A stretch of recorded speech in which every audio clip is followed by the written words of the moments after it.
because of this experience we've all had of trying to prove our worth in society as women by being the same, you ignore that and you force yourself to try to stay in that same pattern every day. And it's really disrupting this delicate infradian rhythm and destabilizing 6 key systems of your body. And you don't even know it because no one's told you about it before and you didn't realize you were doing it, and we didn't understand that there were health consequences, but now we do. I'm Luke Story. For the past 22 years, I've been relentlessly committed to my deepest passion, designing the ultimate lifestyle based on the most powerful principles of spirituality, health, psychology, and personal development. The Lifestylist Podcast is a show dedicated to sharing my discoveries and the experts behind them with you.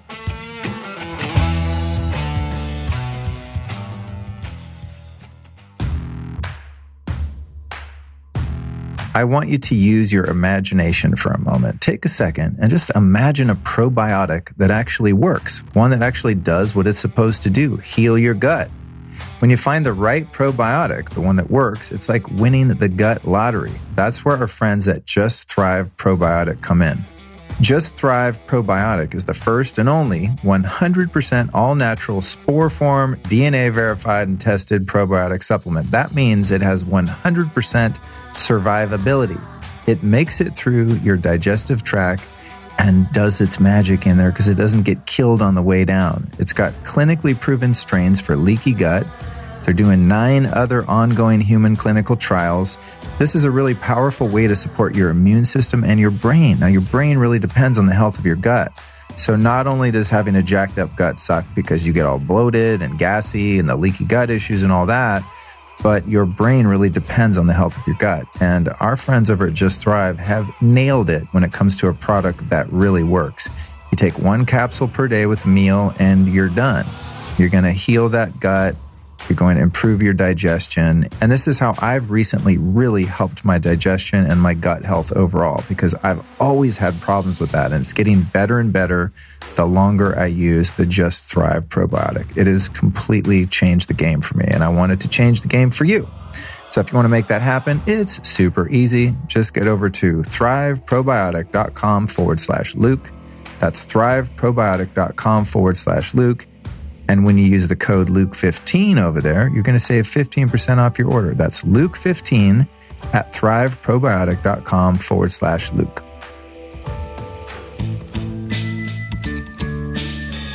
If you follow me on social media, you've no doubt seen me wearing my Blue Blocks glasses. You can find them at blueblocks.com. And if you use the code Lifestylist over there, you're going to save 15% off. So why do I wear these glasses? Well, during the day, even if you're in somewhere that's supposed to be healthy, like let's say a Whole Foods or even the gym, you're probably walking around under the most trash, brain and eye destructive light possible, LED lights, fluorescent lights, etc. So it's really important to protect your eyes and your brain and your melatonin, etc., not only at night, as now many of us are learning, but also during the day. So that's why I have different color Blue Blocks. I'll have the ones that have lenses that are yellow, the ones at night that are more amber or even dark red. Just depends on the time of day. But I love Blue Blocks because they are scientifically valid in that they're blocking out the right spectrum. And they also have really well-made frames that are made in Australia, not like cheap-ass ones made in China. They're going to fall apart, etc. So they're really high quality. Another thing that's very cool is they're now doing prescriptions. So you can get reading glasses or your regular RX glasses by just uploading your script at checkout, and they do the rest. You can also send them your own frames, and they'll make your rad-looking glasses blue blocking. It's very cool. So again, go to blueblocks.com and enter the code Lifestylist to save 15% off. Also, another new product they have that's very cool is something called the Remedy Sleep Mask that you can wear once you take your blue blocking glasses off. Did you know that light hitting your eyes, even when they're closed, is enough to raise blood sugar levels and suppress melatonin? Yeah. So that's why you need a 100% blackout sleep mask. Now, this thing is awesome for travel. There's no eye pressure. It doesn't like smash your eyes like a lot of eye masks do. It gives you complete darkness, and that's guaranteed. And they also have free worldwide shipping, not only for the sleep mask, but also for their glasses. So I would do yourself a favor. hook up some of the glasses and definitely get the Remedy sleep mask as well. You can find them at blueblocks.com and you can save 15% with the code LifeStylist. That's blueblocks.com.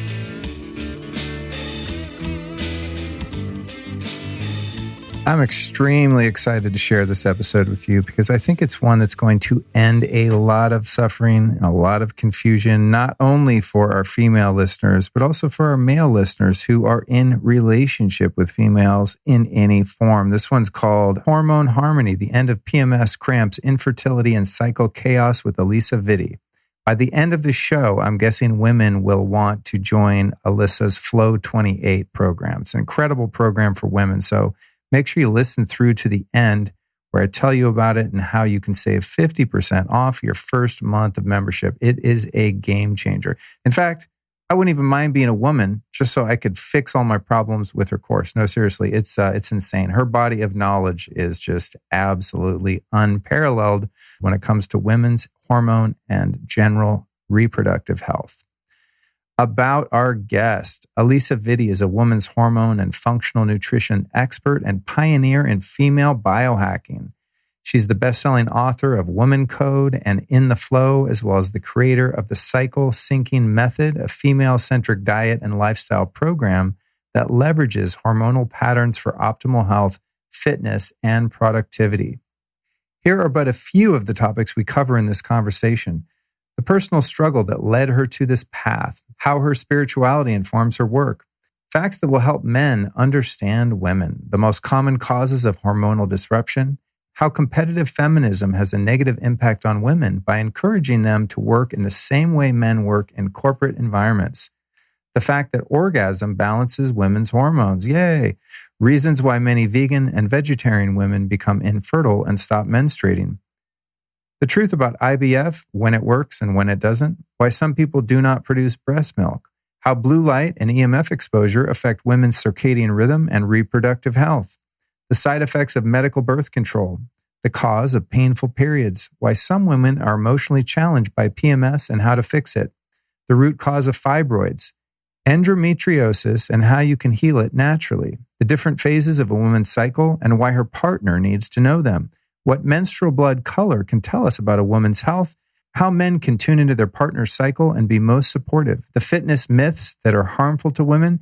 and finally, how her app and program is helping thousands of women to manage their health. My intuition's telling me that by the end of this conversation, you're going to want to sign up for and explore Alisa's membership, FLO 28, the incredible new program she created for women like you, if you happen to be one. So you can sign up with a 50% discount off your first month at cyclesyncingmembership.com by using the code LukeStory. So again, that's cyclesyncingmembership.com and the code is LukeStory, which saves you 50% off your first month. So I'm really happy to support what she's doing there. Based on this conversation, she really knows her stuff. And I'll tell you what, if I was a woman, I'd be in that program right now because it seems like she's really solved a lot of the mysteries that come with having a female body. And with that, my friends, let's go ahead and jump into this fascinating and actually really fun conversation with Alisa Vitti.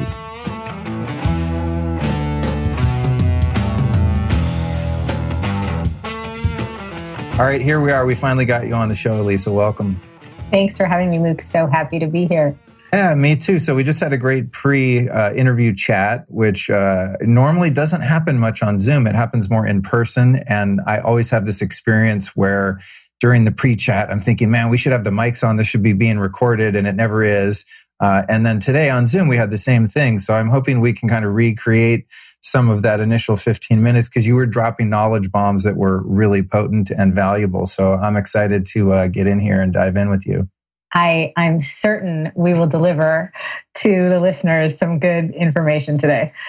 So the latest news with you is you've got your new book, In the Flow. We both happen to have a copy here for those watching the video on YouTube or elsewhere. And it is like the Bible of female hormone health. And I read it in my speed reading way, which is the way I read prepping interviews. It's like Cliff Notes. And it's a lot of information. And so as I started to pulled together the questions that I have for you today, I thought, oh no, man, this is going to be like a 5-part interview because there's no way we'll be able to get through it, but we'll do the best we can. We will. What else beside your book that came out in January of this year are you excited about? What's on the frontier for you at the moment? Oh, on the work side of things, there's some interesting things we're getting ready to launch around some innovative formulations to help women with their cycle. And then we're getting ready to update the app and release a brand new version, which we haven't done since we launched it. We've, updated it along the way, but this is going to be like a big redo. So that's pretty exciting. And on the personal front, I guess I'm learning how to embrace homeschooling. It felt like this short-term challenge that had to be surmounted in the spring. And now it's the new normal. And so I've just really made peace with it. And actually, it's just opened me up to a whole other way of thinking about learning and education. And it's actually been a really interesting process for me personally, because I'm someone who loved academia. And so now this whole experience of not having my daughter in school is like, just different and good. How old's your daughter? She's 5, almost 6, as she'll remind me. So.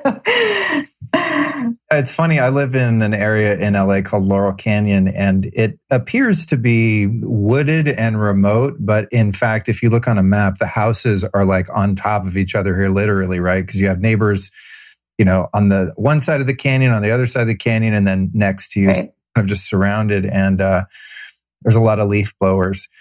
And also, as of late, tons of kids. I'm like, where did all these kids come from? I didn't know there was one kid in the whole canyon. And now every day I hear these little banshees just running around seemingly, in some cases driving their parents crazy because I hear their parents' reactions. There's a lot of like, Jimmy, stop, get over here, So I think a lot of parents right now are, kind of reinventing themselves as parents / teachers. It's a really interesting time. It is. And I'm trying to take it as, even though it definitely has been stressful and a challenge, I'm trying to just take the spiritual lessons of like, how can I increase in patience and acceptance and, but also finding that this, a lot of this together time is really deeply beneficial to the family unit. It's been really interesting to spend so much time with my husband and my daughter constantly, as opposed to being, running here to school and work and events.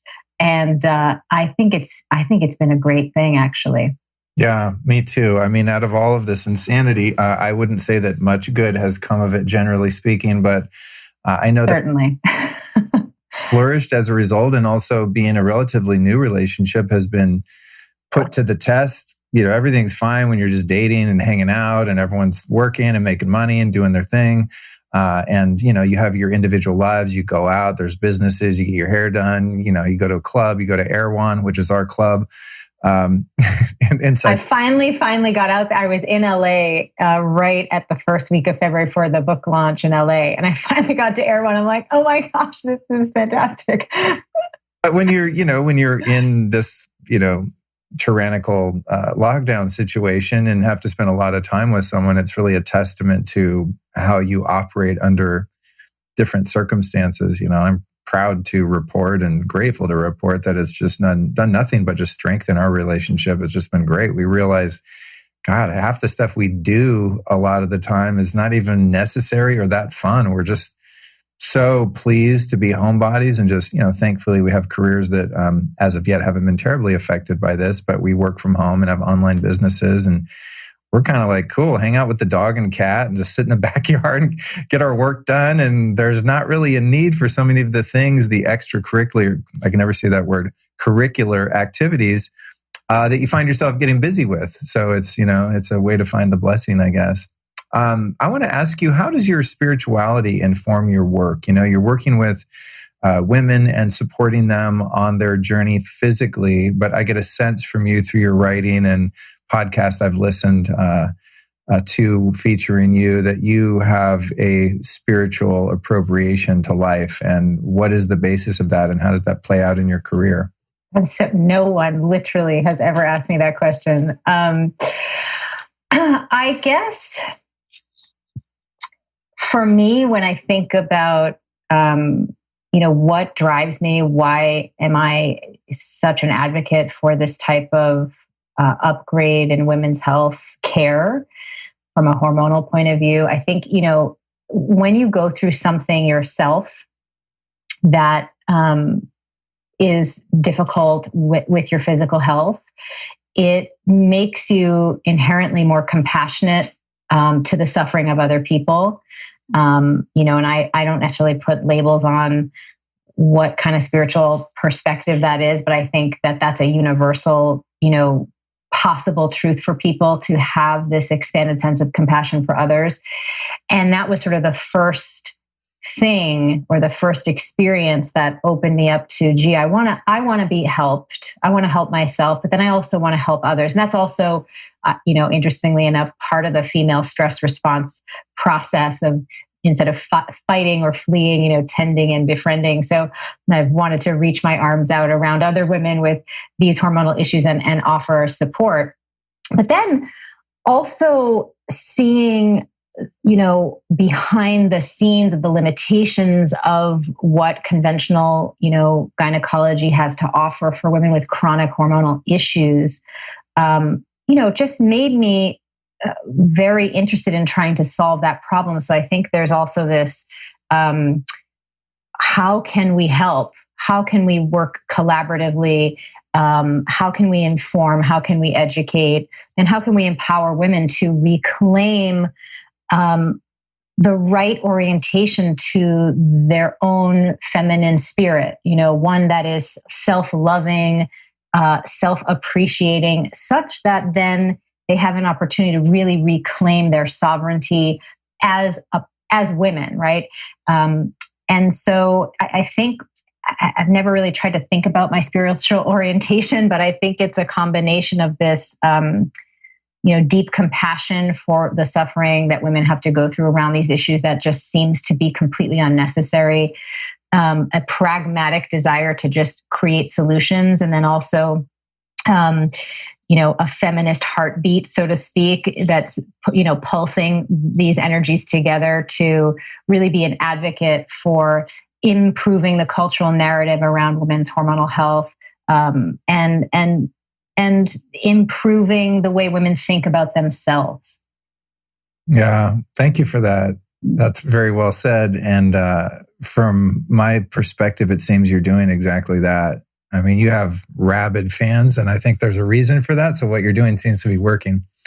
So as we dive into this conversation, sometimes when I put out a show that seems to be female-centric, I'm imagining a guy like scrolling through the app on the podcast app and seeing, what's on the lifestyle list? And they'll be like, women's hormones, skip. But I really want to encourage men to expand their awareness around this, because in my experience, true fulfillment comes from your relationship with your beloved, whether that be man, woman, whatever. And so I think men are, for the most part, very clueless about what goes on inside of a woman's body. And there's so much guesswork. And because a man, especially if he's in his masculine, is a fixer, it's like we want to know what the problem is and we want to fix it, not because, if our heart's in the right place, not because we want to control or we're intolerant, but because that's how we help, right? We want to understand, the 10 steps to fixing this thing so that we can fix it. And, by the way, men listening, if you're smart and if you have a female partner and she has problems, don't try to fix them. Just listen until she invites you to help fix them. I've learned that over the years. But I think that your work has an application for men too, and it's so supportive that we understand that. So from your perspective in this conversation, what can be of value to the men that we're about to tune out, but think, maybe there's something here that can really enrich my life and the life of the females that I interact with? Yeah, I would say definitely don't tune out, tune in for sure, because lean into this conversation, because I guess first I want to address the statement that you made about how men are clueless about women's hormones. And I actually just want to expand that to say that we all, as a society, have been rendered clueless about females' hormones. And we come by that, honestly, as part of the institutionalized gender bias that has infiltrated medical fitness and nutrition research, and from the longstanding, dare say, biblical, narratives that say that, these are just mysterious, unknowable forces of a woman's body that just are going to be what they're going to be, and you just have to suffer along with it, whether you're the woman suffering or the man suffering on the sidelines of her suffering, right? And this is just so disempowering for everyone. So I just want to expand that like we're kind of all in the same boat, which is bad news, but also good news because we can move forward together, which I always think is the best way.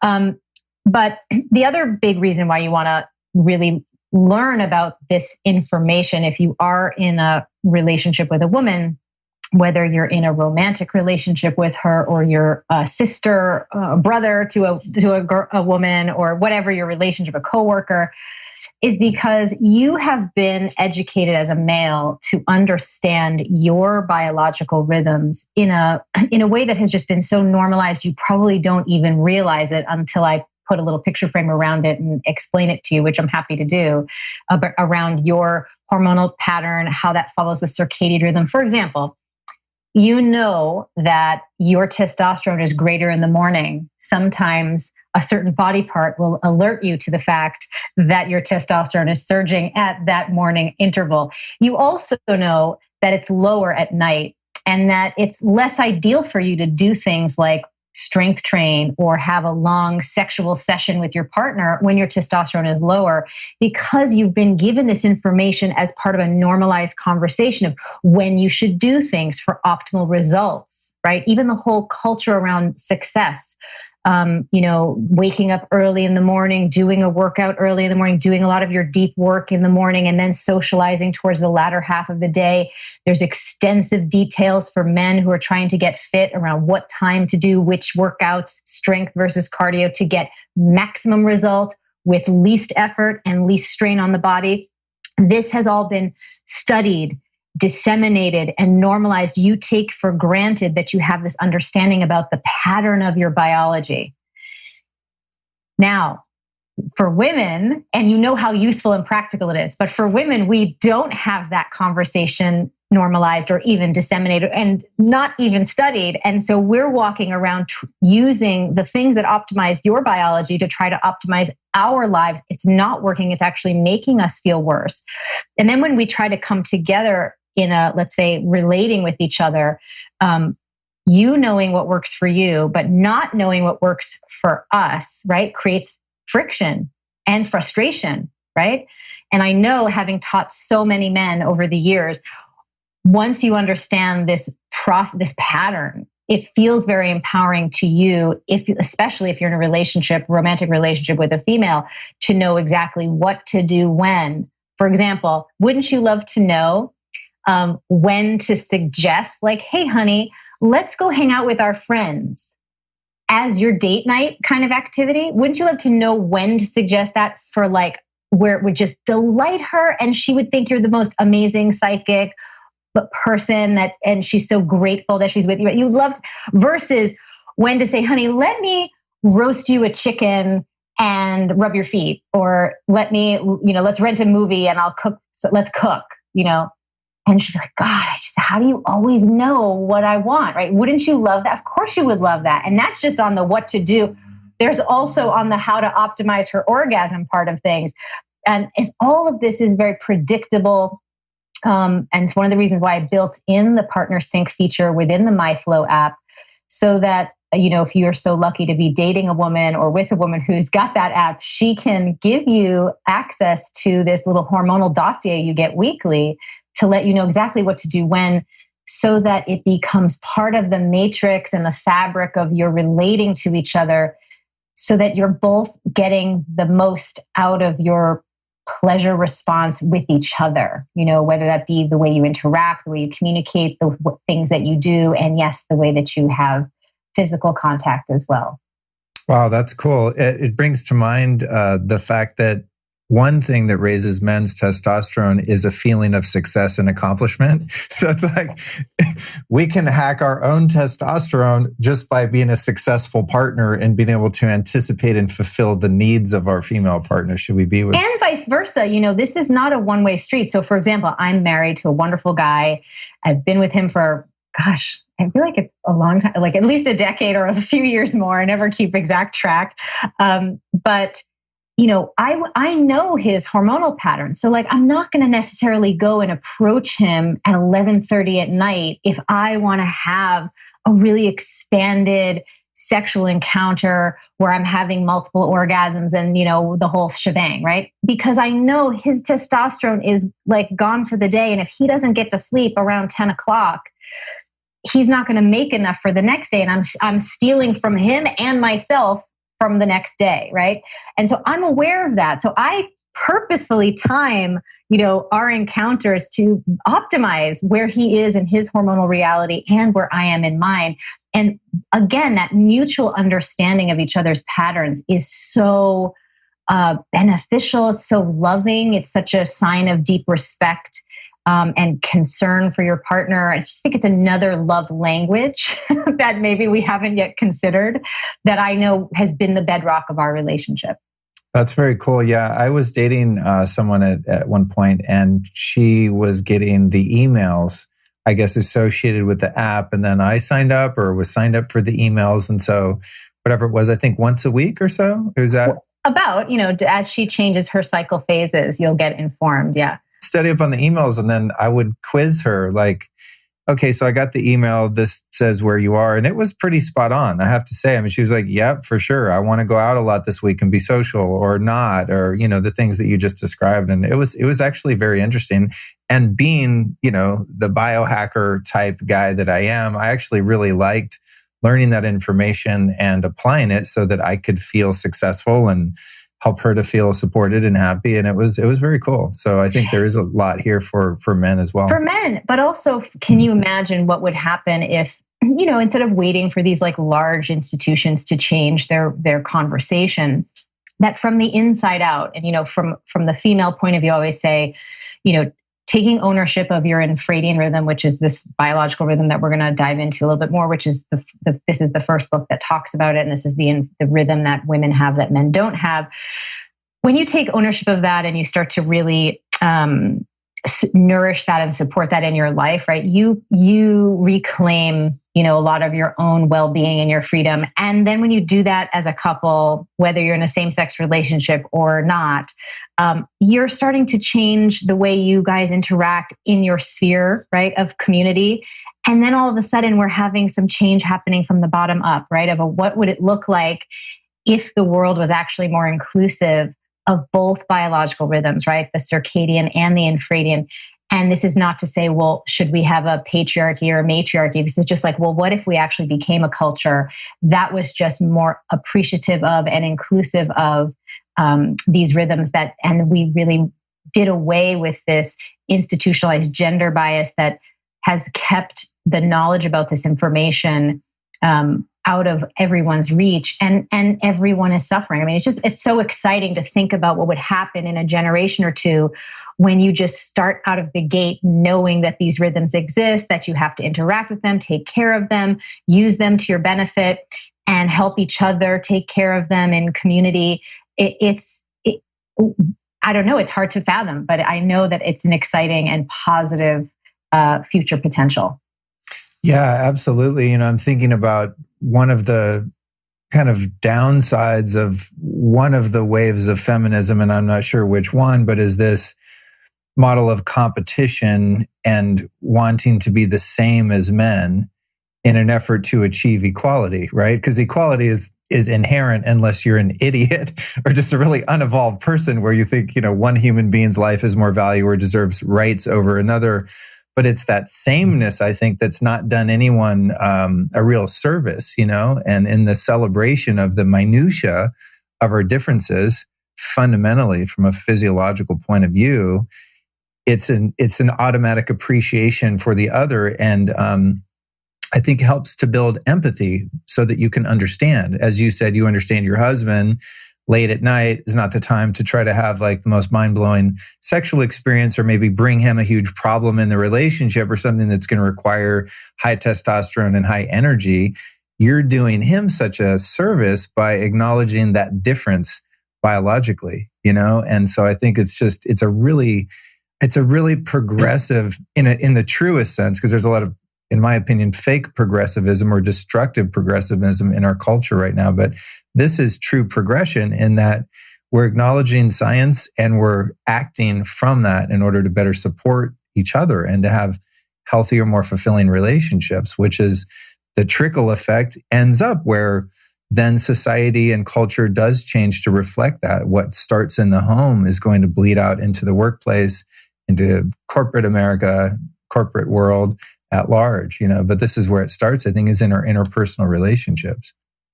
I want to just respond to the sort of feminist piece to just say that I think every step along the journey of feminism has been necessary and hard earned.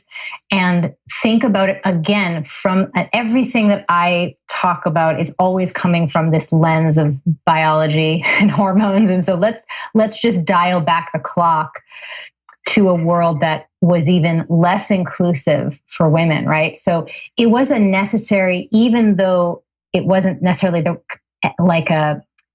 I wish we didn't have to go through it, but it was a necessary step to say, hey, in your world that doesn't include us, the corporate world, let's say primarily, again, which through the lens of biological rhythms, and just so we all have the same vantage point, the science that studies biological rhythms is called chronobiology, just so you're aware. And so there are many rhythms. There's a circadian rhythm, there's this infradian rhythm, there's ultradian rhythms.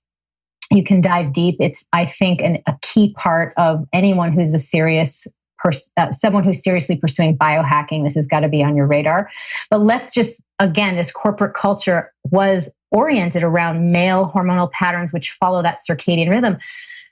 But we weren't having that conversation. That wasn't part of the language, but it was that women weren't allowed to work in the corporate environment. So it was really kind of this important piece of the journey for them to come in and say, look, we can do it. We can fit ourselves into your model. And we can succeed and we can do all the things despite the mythology, the rhetoric, the cultural narrative that says that we can't. That was valuable because I think also for our own self-knowledge that we can do that. The problem is exactly what you said, that sameness. The circadian pattern is like Groundhog Day for anybody who remembers that movie, which I just think is a hoot. It's literally like rinse and repeat. And every day is the same. And in fact, when you have a biological system that operates that way, your goal every day, right? If you have testicles and functioning male hormones, this should be your goal. Sameness, right? Wake up at between 5 and 6 a.m. when your testosterone and cortisol is surging. Do a workout, have the sex, do your deep work, front load all those things in your day before 2 o'clock. After that point, the testosterone and cortisol is going to start to decrease. Then you're going to start to be more present to your estrogen, which men have, of course. And you're going to want to socialize, happy hour, all the things that you've taken for granted as just part of like the normal routine of corporate. This actually is just completely modeled after your hormonal pattern. And then go into the man cave around 8 or 9 o'clock, shut down power down the brain computer and go to bed at 10 o'clock. That way you can maximize testosterone production for the next day. It's the same. That's why all the success coaches, everyone from Tony Robbins, who is amazing, to Franklin Covey, to, people talking about power mornings, all of that is predicated on and I don't think that it's intentional, but again, it's just this institutionalized gender bias that we just don't even see because it's just been the way it's always been. That's all predicated on that research that's been done on what works for men, right? And women have been left out of that research, left out of the corporate world. And so we did in the 60s and 70s when we tried to fit ourselves into the corporate model and say, look, we can be the same every day. We've also now done that with fitness, nutrition, success, time management. Like, look, okay, well, the gurus and the the tropes that are saying this is what's ideal, your ideal day, which I love getting that question on interviews, like, oh, what's your, share with us your daily routine. I'm like, which phase of the month am I in? That's all predicated on the sameness of that male hormonal circadian pattern. And we're trying to squeeze ourselves into that sameness. And I would like us to learn from why that didn't work so well for us in the corporate experience, from that wave of feminism. It was at such a high price emotionally and physically for women who had to go through that. We're already paying that price now. Almost 50% of women, Luke, are suffering from hormonal imbalances. And when we compare that to the male cohort, it's something like under 10%. So obviously it works really well when you synchronize your self-care, your fitness, your time management with your hormonal biochemistry.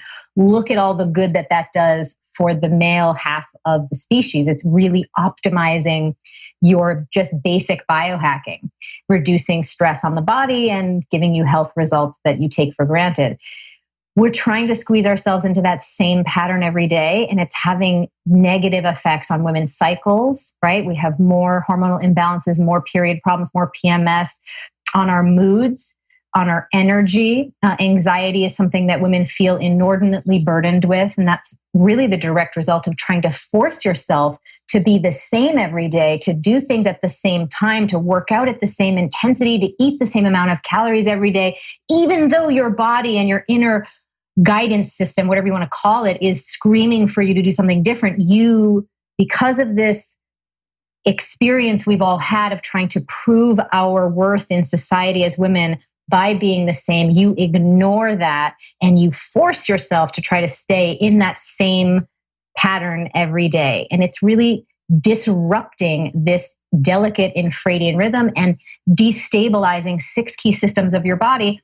And you don't even know it because no one's told you about it before and you didn't realize you were doing it and we didn't understand that there were health consequences, but now we do.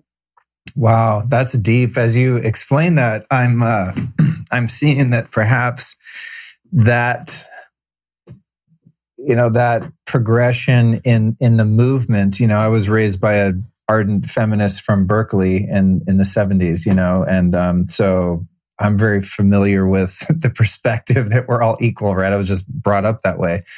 But I have observed what you're speaking about as really a detriment to women, is this trying to fit into that box of the corporate model or whatever it is and paying the price because they're not the same. But I had no idea why. I just felt energetically like, this is going to hurt them. But it seems as though it was like one of the passages along the way to create a new paradigm where there are different things for different people at different times. And there are multitudes of ways in which one can be successful financially, professionally, et cetera, and that it is outside of the paradigm that was built by men for men. And as you explain that, I'm thinking about myself. I mean, if I had to go get a job where my routine was fucked with, it would be extremely, my morning yes. My, lovely Alisa knows I'm gone for 3 hours when I wake up before I even start work. I got the ice baths and all the meditation, all the things. And on some days, every once in a while, just because it's necessary, that gets interrupted. I'm out of sorts all day. Are you cranky? Dare I say, do you have man PMS at some point during the day? Has your blood sugar been destabilized? Your cortisol levels disrupted? Has that had an effect on your blood sugar, your mood, your energy, your ability to concentrate and focus? Surprising. And in fact, yesterday I had a coaching call that began at the ungodly hour of 9 a.m., which is way before I interface with anyone publicly, typically, but I really didn't want to miss it. So I hadn't done my morning routine and I jumped right into this Zoom thing because it was important. And then I still had to go do my routine after to just do the rest of my work yesterday. I was like, I guess I could just keep going. I go, nah, something's wrong. I do not feel right. I got to go get right. And then I'm able to perform. So it's interesting to kind of put myself in the other shoes, wow, imagine if I had to just do what's completely unnatural to me in order to compete, to perform, in order to just operate in the system in which we live. And worse, at least you know what to do. right? You know exactly what to do because it's been well researched, right?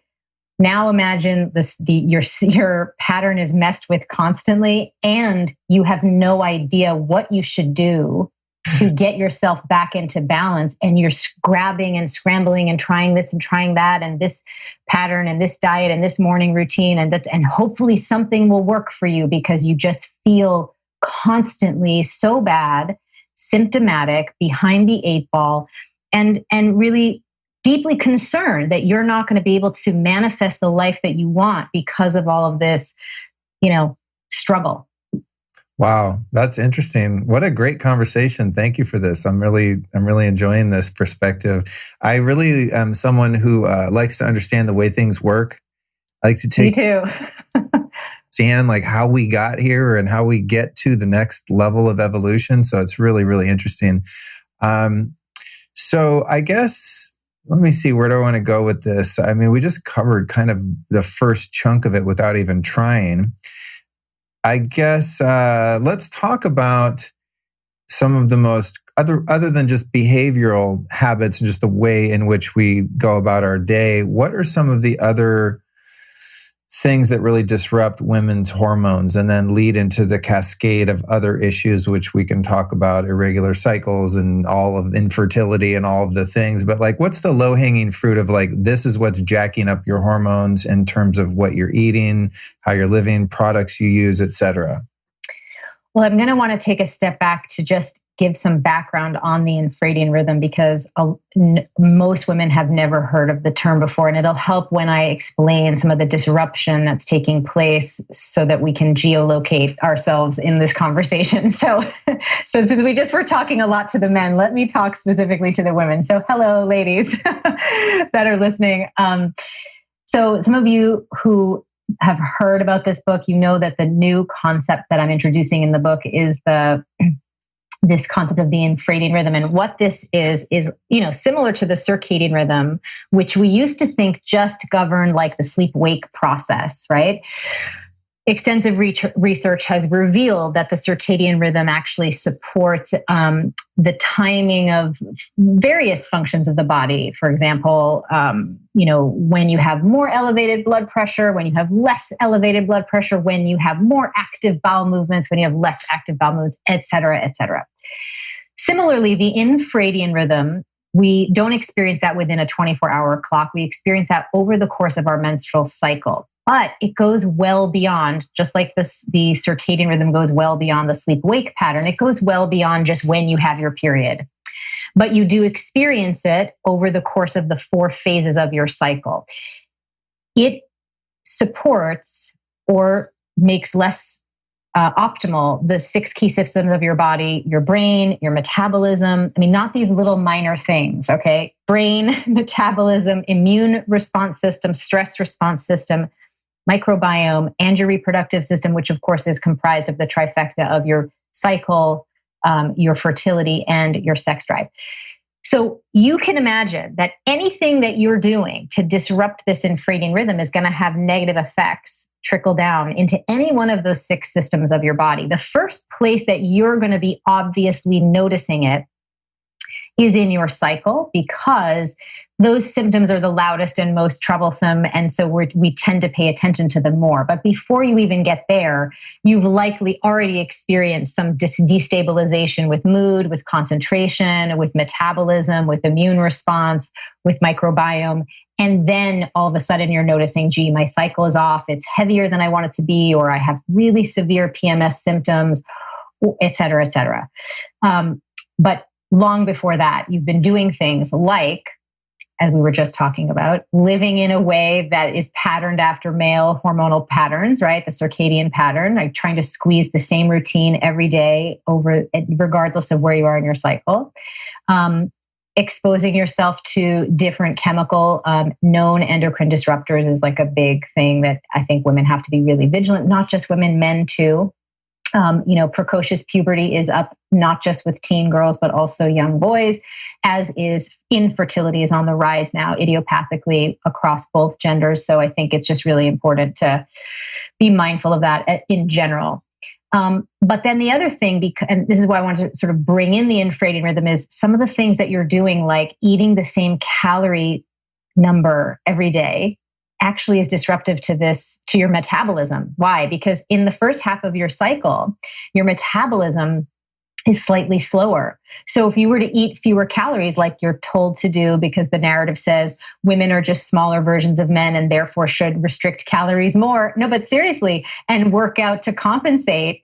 So you're well groomed to like restrict your calories, even if you don't mean to. You're like, oh, yay, salads and smoothies, and that's great. And that works really well when your metabolism is slightly lower. But in the second half, once you cross ovulation into the luteal phase, your metabolism speeds up, and there is a measured, documented need for almost 300 more calories per day in order for you to optimize your metabolic function. So if you continue to restrict calories in the second half, like you think you're supposed to, because you're supposed to be the same every day, then what you're going to do is disrupt blood sugar. So these are hormones, right? When we talk about hormones, I don't just mean estrogen and progesterone. I also mean insulin and cortisol, right?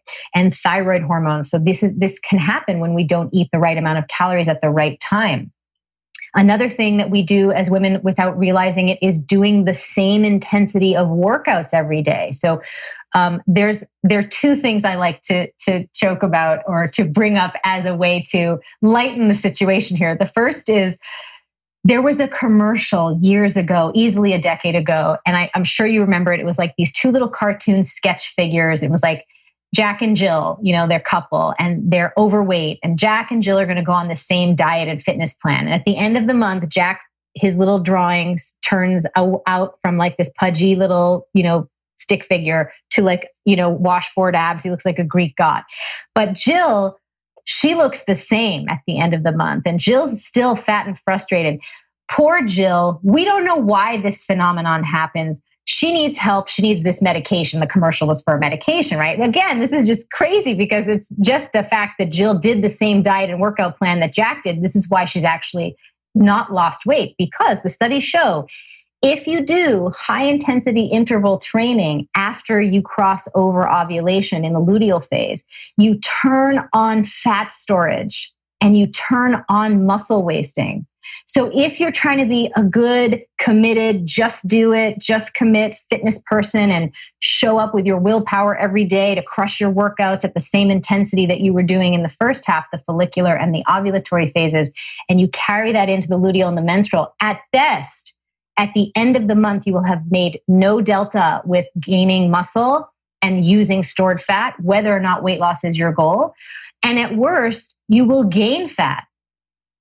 Right? Which takes me to that second story, which is, years ago in my practice, there was this trend of women wanting to get in shape, and they would train for triathlons, and they'd come to me after months of running, biking, and swimming 5 miles a day, eating what their coaches told them to eat, and they'd have gained 20 pounds after the competition, right? And why is that? Because of the profound disruption and disregard for the modulation effect that the infradian rhythm has on our metabolism is just one layer, right? So that's another way that you're likely disrupting this. And this will have negative effects on your cycle. You'll notice an increase in severity of PMS, an increase in symptoms with whatever it is you may be diagnosed with your period. A lot of women are struggling with PCOS, endometriosis, fibroids, etc. So it's just so important that we learn that disruption doesn't always come in the form of chemical exposure. It's also how we're interacting with this rhythm. And again, we just compare it to what men are doing, right? Men know, I'm not going to go do a heavy set of strength training at 10 o'clock at night because you're not going to gain lean muscle at that time and you're going to injure yourself, right? So all that effort for no real big return. And if you did that every day, you'd start to have negative effects, right? Long-term with your metabolism, with testosterone production, with blood sugar stability. You may end up putting a little fat around the middle, so to speak. So we just need to be sensitive and attuned to what our patterns are and just start to work with them, because then everything, as I am describing, starts to get in the flow. And so it just feels easier. And it's not just something that only men get to experience, this 1 month of a transformation from pudgy Jack to Greek god Jack, right? It's something that and again, I'm not focused on weight loss, though I have maintained a 60-pound weight loss for 20 years.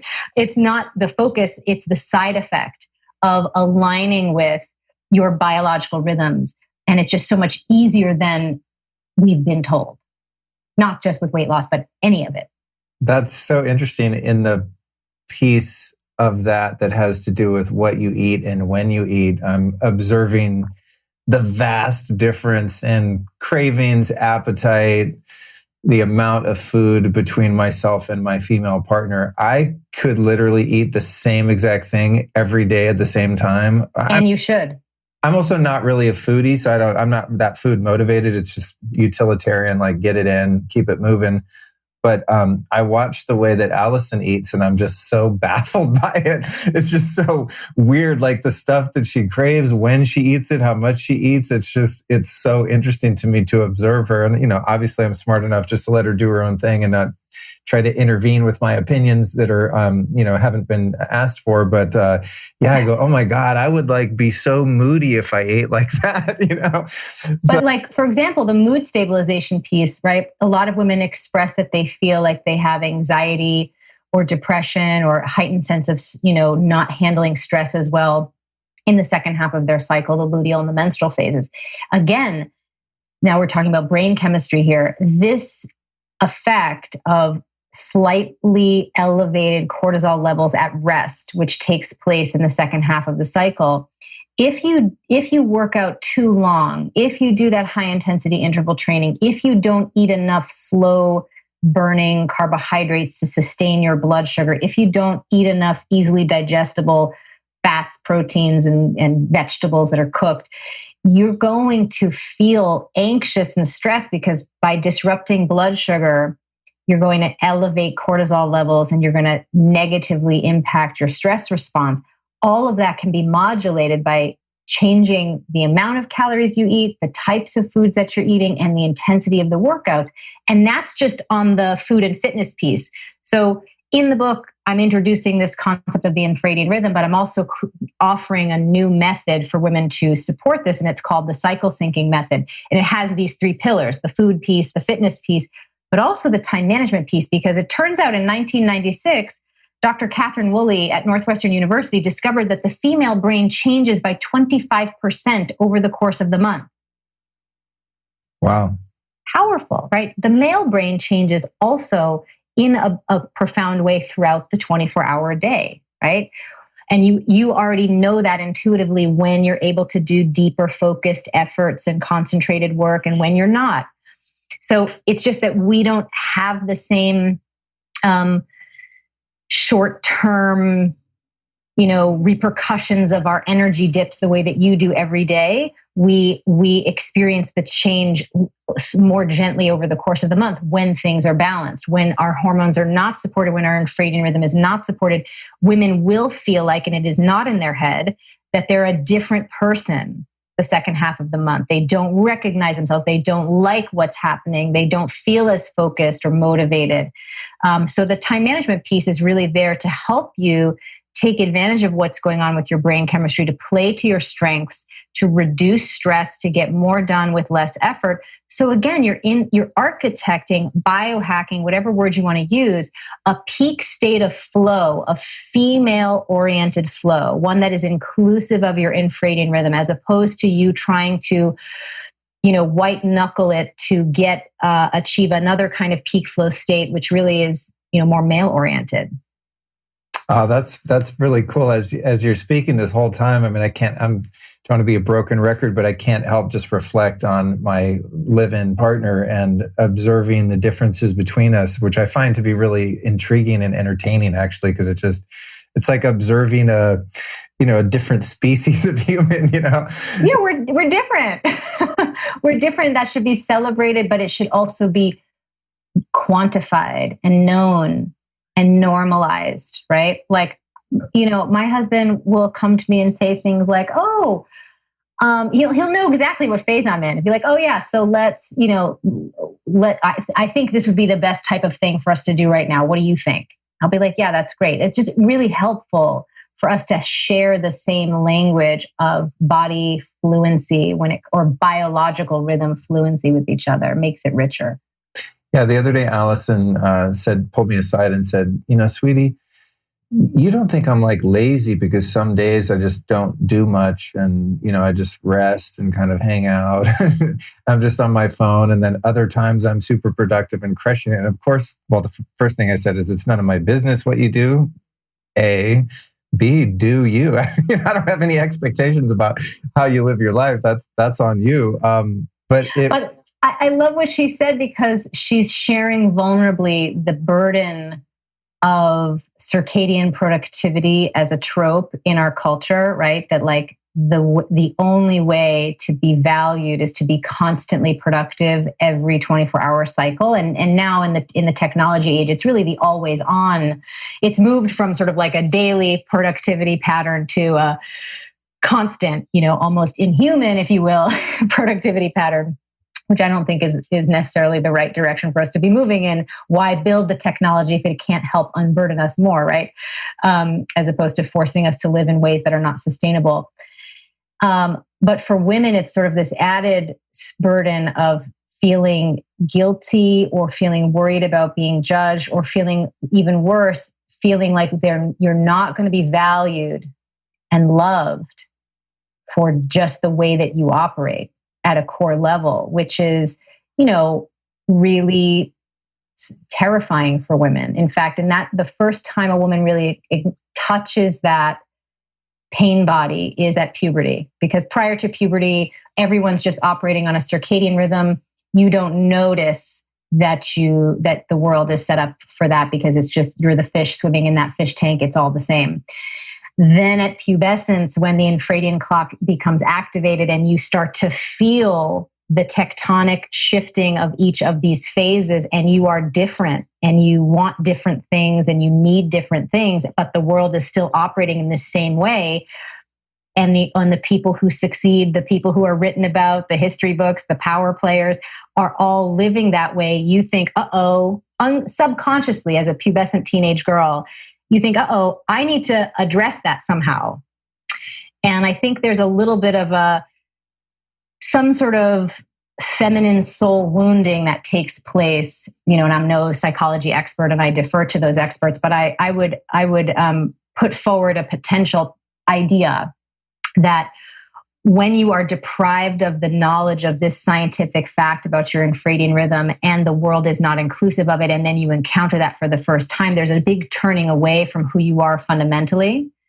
And so you have to decide, how are you going to survive the circadian culture, right? You either follow it and try to be the same every day and deny your needs, or you try to somehow disappear from view in some way, right? And that can be over intellectualizing, or that could be eating disorders, or that could be all sorts of things. But and again, this is just a loose theory I'm sort of stringing together because how is it that so many women really struggle with just this concept of feeling safe to love who they are just the way that they are? And I just think it comes down to being deprived of this basic information about how our biochemistry works, and there's nothing wrong with it. And the only thing that's been wrong is that we haven't talked about it. And then we just constantly compare ourselves to one pattern. It's hurtful. Wow. So enlightening. This is great. What great information you're putting out. I really never even thought about it from this point of view. It was just like, oh yeah, we're different. Cool. Let me be sympathetic to the needs of the females in my life and understand that I don't understand.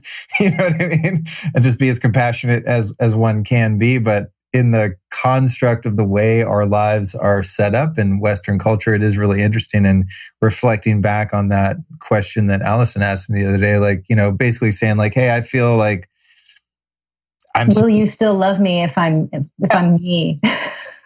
Me, because I'm just chilling, and as I said, it's none of my business, but not in an uncaring way. It's just like I don't have an opinion on how you live your life. If you're happy, I'm happy, But now with this information, you could answer that question a little bit even more in a nurturing way. You could say, babe, your approach to productivity has to honor your biological rhythm, as does mine, and they're going to look different. And you shouldn't judge yourself based on the male pattern. You should embrace your pattern, Totally. right?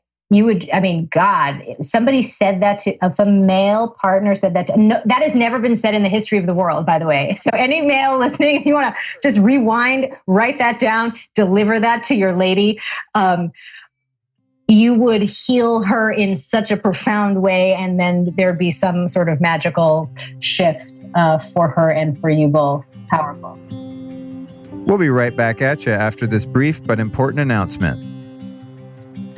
One of the downsides to living in our modern world largely cut off from nature is that we're constantly exposed to things that dysregulate our hormones or endocrine system.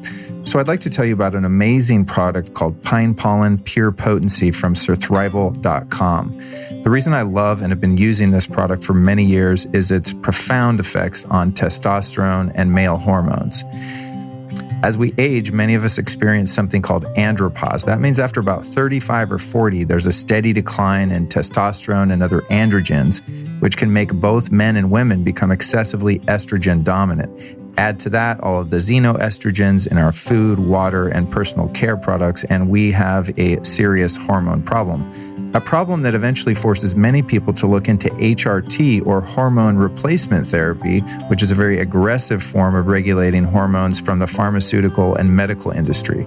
So if you're looking for a natural alternative to that solution, the pine pollen is for you. The great thing about this product is that they've included some other key ingredients which create a really balanced formula for regulating your hormones and boosting testosterone. Not only does the Pure Potency contain pine pollen, which of course goes back thousands of years in Chinese medicine, but they've also included stinging nettle root to liberate your body's natural testosterone that is bound by sex hormone binding globulin, or SHBG.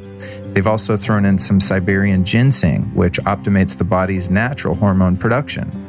The wild pine pollen is flavored with orange, vanilla, and a hint of clove and maple syrup infused in organic alcohol and then bottled in superior Myron glass to protect all of the ingredients. It's produced in the USA, and it is absolutely the best natural male hormone replacement on the market. And let me tell you what, it's also great for women.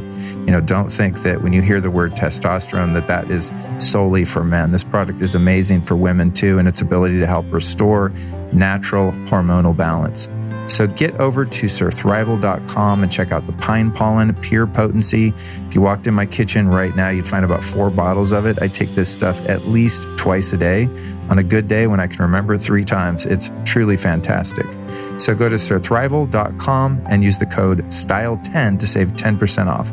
That's surthrival.com, SURTHRIVAL, like survive and thrive, surthrival.com. Enjoy. And now, back to the interview. Yeah, you know what's funny is I think when she asked me that too, I had made the observation, not a judgment of right, wrong, but just an observation like, wow, she just, this week's just doing a lot of chilling. I'm not worried about it. She doesn't support me financially. So it's, it's fine, do whatever. But I was reflecting that I think I was able to be as understanding as I could, because I too go through phases of productivity and inactivity.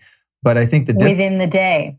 Well, a bit, but even on a yearly basis, it's not like, oh, this week I feel this way. It's like, it's December. I can't work all month. Like I have to just unplug, stop, go into visionary mode. Like I can't do the tactical shit. Like I just need a break. And I've beat myself up as a guy because there's been times where maybe 2 months go by and I get nothing done except just kind of regenerate and get back into creative vision mode, Well, let's talk about that. Because we can really map out the brain chemistry piece for women and why the time management needs to match up for that. And also, I love that you're feeling that level of attunement that really speaks to your self-care practice. And I want to explain that because that's an added layer of how men can benefit from an extended experience of infradian timing. So, there's in Greek terminology, there's 2 references for time. There's chronological time, right? Constantly going. And it's just a line of demarcation. Like now it's 3:52 and now it's 3:54, and it's just chronological time. And then there's this other flavor of time. It's called chirological time. And it's this idea of timing or right timing. So not what time is it, but when is the optimal time for it, right? Oh, yeah. So, and then we sort of map onto, let's say, growth cycles, right? So you have in nature, everything follows a similar structure of initiation or seed stage, sprouting stage, growth and harvest stage, and then fallow stage, right? And so what you just described. I think I follow that. That describes me. Yes, well, that describes all creatures in the natural world, right? Because you cannot be constantly in perpetual growth mode or perpetual harvest or perpetual fallow or perpetual seed sprouting. Like it's not sustainable. So you work yourself to a place where once you've expressed your creative gifts for a period of time and you've reaped the benefits of them, you go fallow for a couple of months. That could be a couple of weeks. It could be a month. It could be whatever it is. And that's a natural, normal thing to do. Sometimes people can find that mimics the seasonal patterns. If you live in a place where the seasons have, major demarcation of temperatures and expression of the nature of that season. But that's one way that men can kind of tap into this sort of cyclicality, this idea of right timing, this chirological experience, because you're much more oriented to a chronological kind of, everyday turn of the wheel. Women in this infradian rhythm follow that 4-phase pattern pretty identically within the space of a month. So in the follicular phase, literally on the inside the ovary, we have multiple little eggs germinating, growing, being stimulated by these hormones. Then during ovulation, one of them sprouts, so to speak. One of them breaks forth from the ovary and makes it down to the fallopian tube and into the uterus. And then during the luteal phase, the garden, so to speak, the endometrial lining is grown, right, by those hormones so that the egg is nourished in case there's insemination. And then there's the harvest, whether that be the fertilized egg or the beginning of the shedding of the uterine lining. And then there's the fallow period, right, of the actual bleed, right, where we sort of rest and reset. This also has effects on our creativity, our productivity in terms of what's happening in our brain chemistry.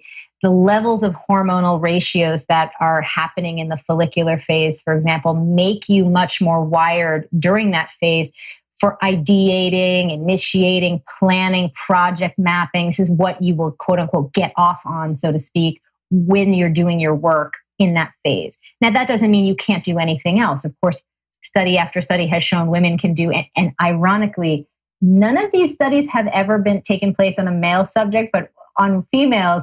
I guess we needed to prove that women could think straight constantly, so to speak, right? So women can do anything that they want at any time. And I say that tongue in cheek because if that doesn't speak to gender bias in research, I don't know what does. So then, in the ovulatory stage, because of this super surge of estrogen, it hyperstimulates verbal and social centers of your brain. So this is a great time in your schedule to front load, social activities, networking events, presentations, anything and everything that's going to allow you to take advantage of this hyperstimulated verbal and social centers of your brain. Why wouldn't you do that, right? You wouldn't do it because you just didn't know. And once you know, you'll just naturally start to gravitate towards the things that feel natural and aligned for you. Then in the luteal phase, which is the longest phase, 10 to 14 days, my favorite phase, I have to say, from somebody who runs a company and is very productive and has a child and, is very involved at home, and I love to cook and I'm a busy person. The luteal phase is my favorite because with the introduction of progesterone into your brain chemistry, progesterone at adequate levels, which means you have to be taking care of your hormones for this to happen, has a calming and focusing effect on your brain chemistry. So for 10 to 14 days, the longest phase of the cycle, you will bring things to fruition, get things done, enjoy really running through your to-do list and like muscling through it and just making it happen. I'm in that phase right now. I love this phase. I always plan all of my deep work, big project completion, chunks of time. In fact, you are the only podcast I'm doing in this 10 to 12 day period but other than that, I'm content creating. I'm really in this zone of making things happen. And then in the menstrual phase, which we think of as this, what fallow means, we think of as this period of nothingness. Actually, in the brain chemistry point of view for women, the right and left hemispheres of the brain communicate maximally during this phase across the corpus callosum, which is that bundle of nerve fibers that connects the two hemispheres, which means, what does that mean? It means you can synthesize the data that each of these hemispheres is providing. One will provide data on facts about a situation, like so-and-so, said this to me, and then feelings. And when they said that, I felt this. And when you're synthesizing this information, you then are in a place where you can evaluate, well, what do I want to do with this integrated view of facts and feelings about situations? And when you start to use this week as an opportunity to really reflect, how's this vertical of my life going? How am I doing with self-care? How's my relationship? How's my career? How's my whatever? You're able to really evaluate and then start to really decide if you want to make changes from a place of abundance, self-love, compassion. And then when you get back to your follicular phase momentarily, you can start to put those ideas of where you want to course correct right into your project map. And the cycle begins again, constantly turning this wheel of both chirological time and sort of, if we say, the creation matrix of how anything comes into being every single month. And for this reason, I feel like women do not need the annual New Year's resolution ritual, because if you menstruate and use your menstruation accordingly, you will do it every month. Wow. And this could be mapped out and timed using your app, right? The app, and also in chapter 6 of the book, there's the first time management daily planner that incorporates the circadian and infradian rhythm. Like, I had to build one for myself. What does it look like if we include the infradian into a time management system? And so that's in there for you too. But yeah, it's in the app. It's going to be in the app even more. Are there any women that this would not apply to? I mean, is it ever a miss and women are just like, nope, none of this fits me? If you are taking synthetic birth control, you will shut off the pulsing of these hormones. And so your infradian rhythm will be sort of dormant. You will not have these changes. And just so you know, and I have a lot of content and resources on my site and on our Facebook page about what you need to know about the pill and what it's doing to you, but it does not fix your hormonal issues. It just shuts off your own hormonal production and gives you a low synthetic dose of hormones that do not generate a cycle. And any bleeding you have associated with your medication is just a breakthrough bleed, but not an actual cycle, nor are you ovulating. And there's so much that you're missing out on, not just all these wonderful brain benefits and metabolic shifts and the dynamic nature of who you are for these 4 decades while you're menstruating, but you're also robbing yourself of every ovulation, which puts health in your future bank account for protecting your heart, your bones, and your brain. So lots for women to understand while they make these important decisions about whether or not they're going to use that medication. And then while you're pregnant, obviously you're in a completely different zone and you're not going to be having this cycle. And then when you are postmenopausal, you go from having the 2 clocks, the infradian and the circadian, back to the single clock life like you were as a child. You're just back to the circadian. So it's this special time that you have access to this as a woman from your first bleed to your last. And I would like to see a future in which we all take advantage of it fully while we have access to it.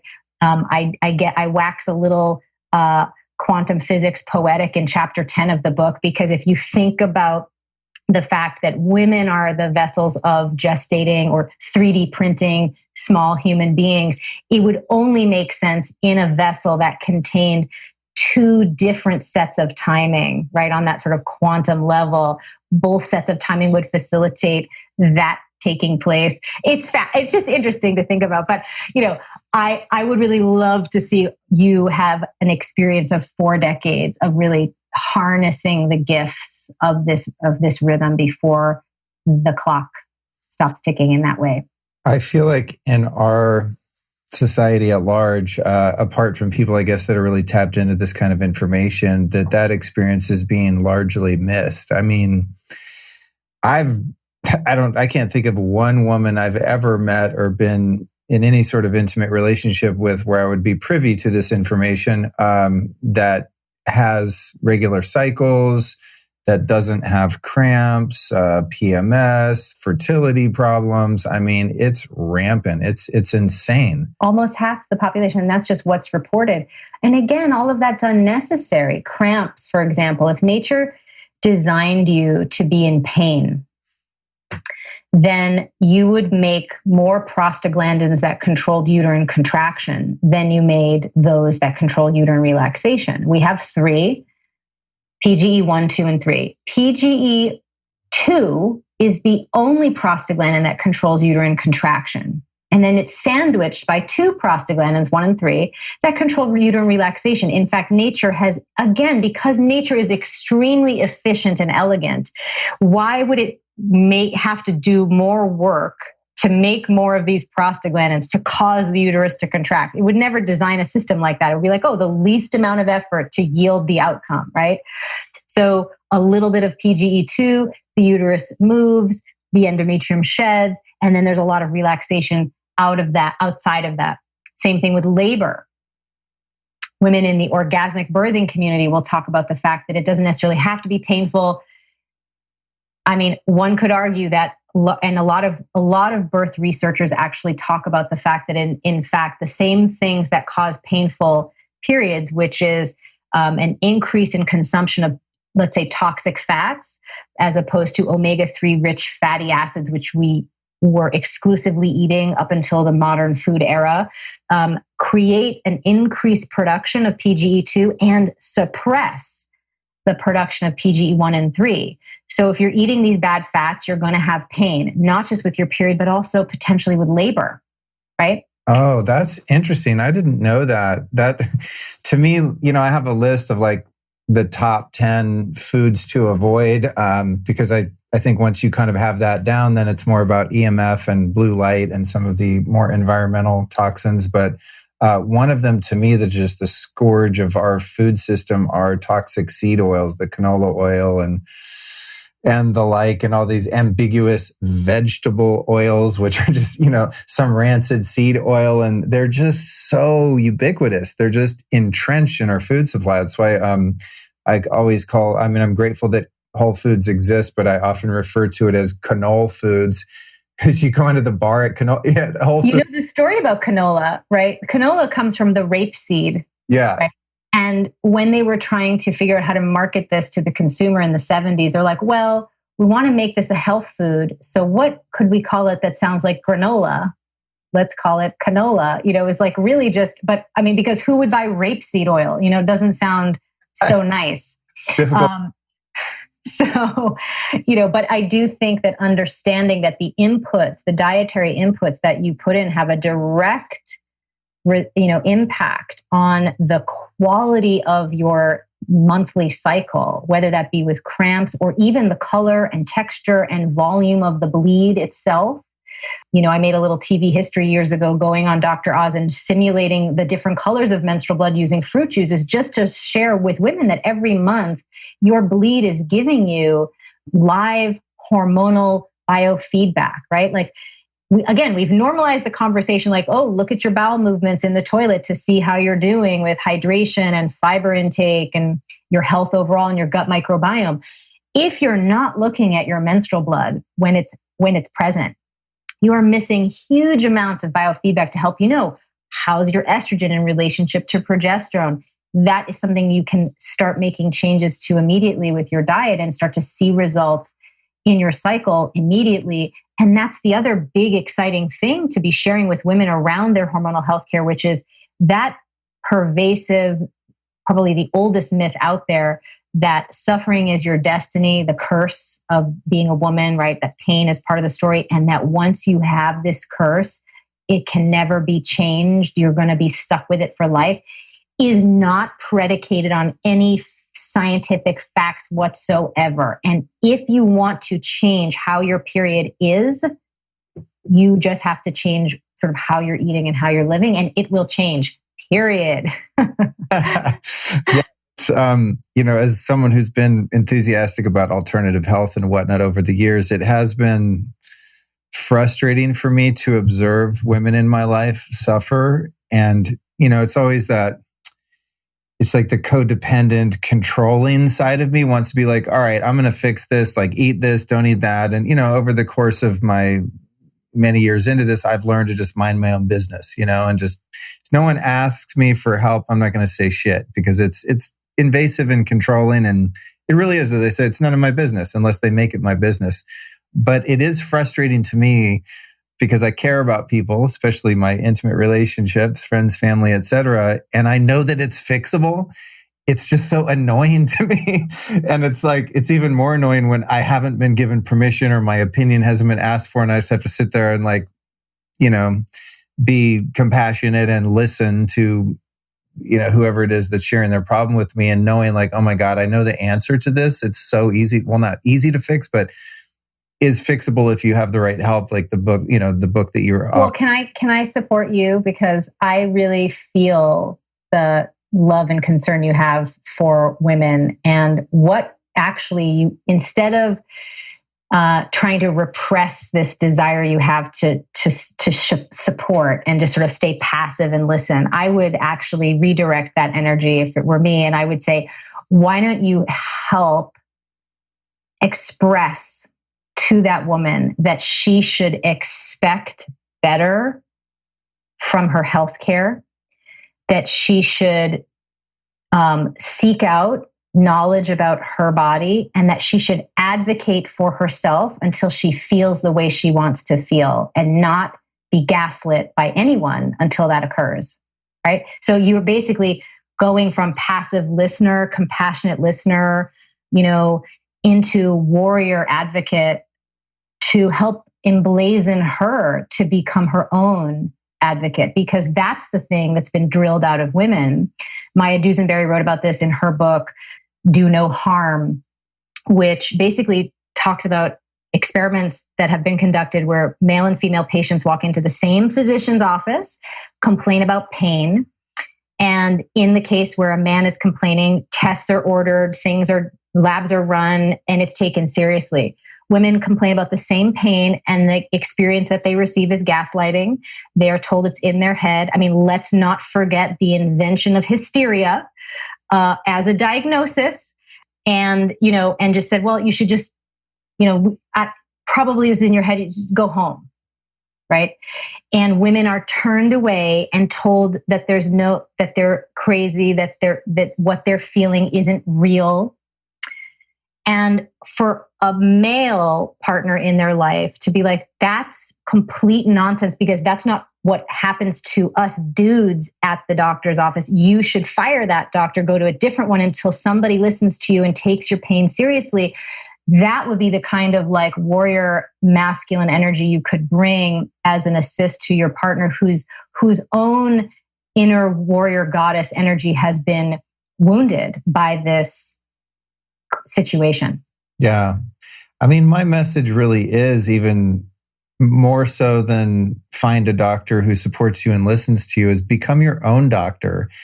Well, certainly become completely literate about your body. I mean, self-knowledge is the name of the game, whether that be physical self-knowledge or spiritual or emotional self-awareness.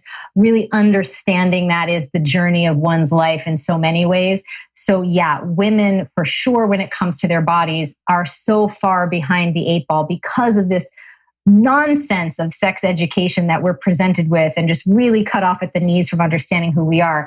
We do have to play a bit of catch up, but luckily I put it all in this book, so you can really just read it and get quickly acquainted, so that you can just really for certain know who you are, stand on your own biological rhythm, trust yourself a lot more, love yourself more, right? Instead of feeling like you're always fighting this battle with your body, you're like, oh no, I'm just doing exactly what's right. This is instead of finding yourself wrong all the time, you're going to start to find yourself right all the time, right at home.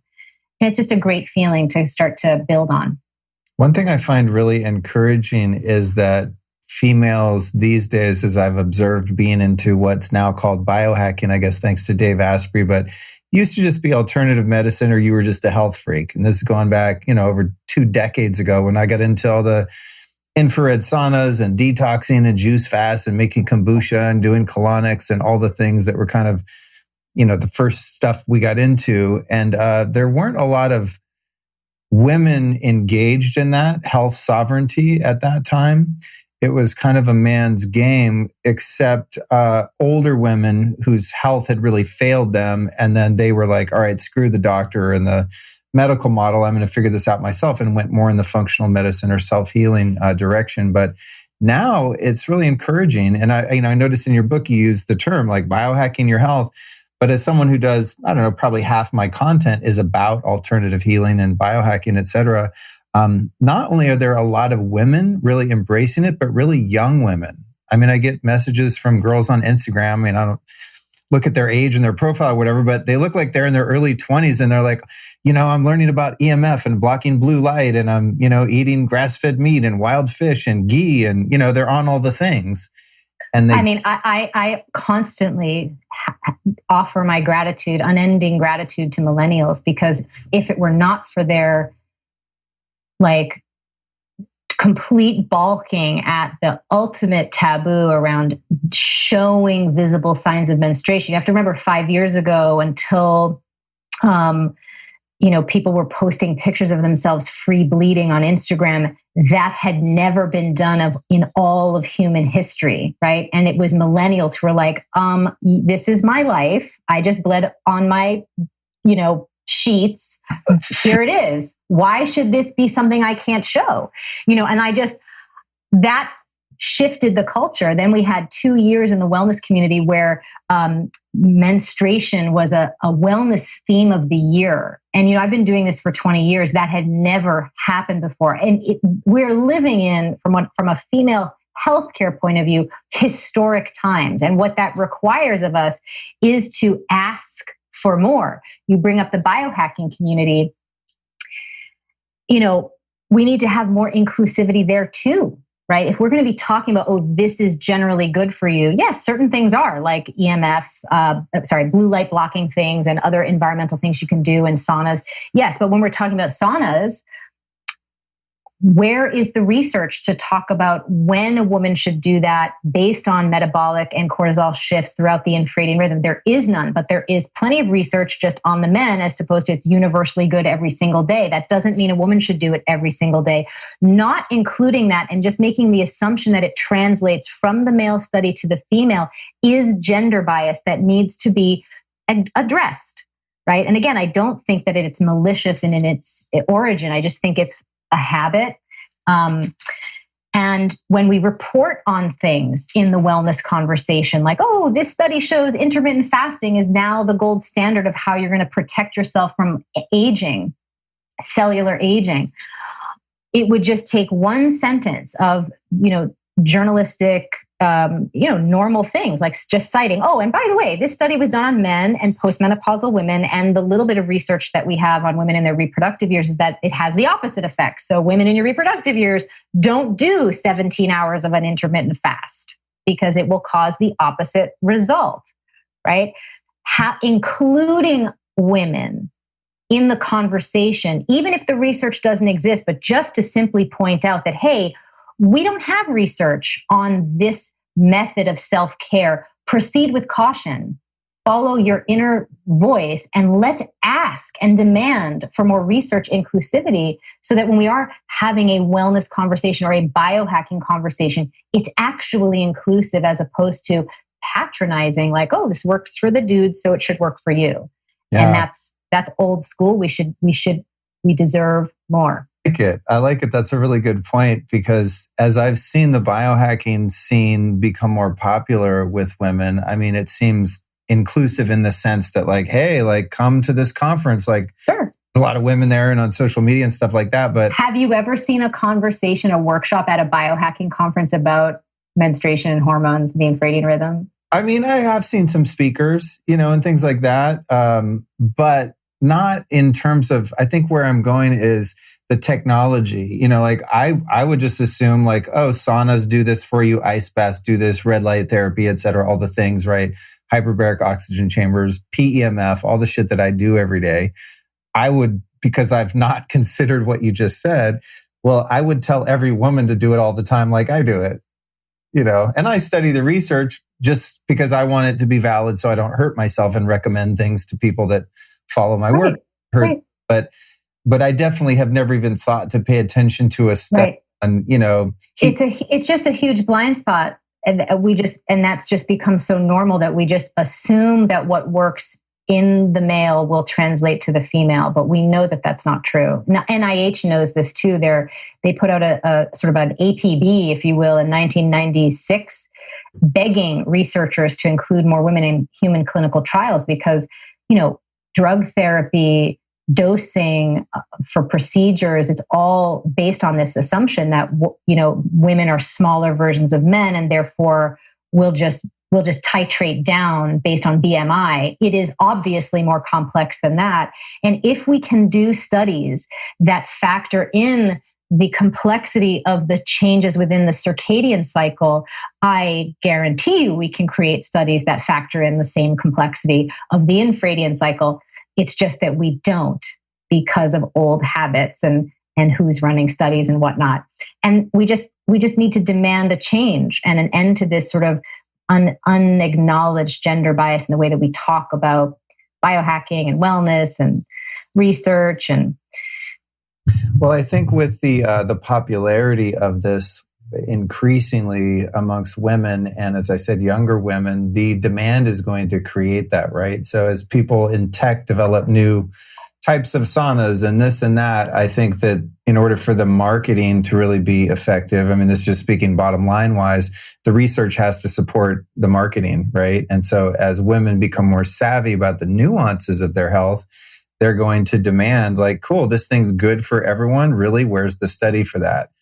Which is really how, I guess it's the analytical male mind. A lot of the stuff that I support and promote, I'll get the analytical, skeptical dudes, and they're like, I want to see the double-blind studies. Where's the research? That comes mostly from guys, but I think as women start to learn more about their bodies, and women should do that. They're empowered by the work you're putting out, and hopefully this podcast, they're going to be like, hey, wait, what study?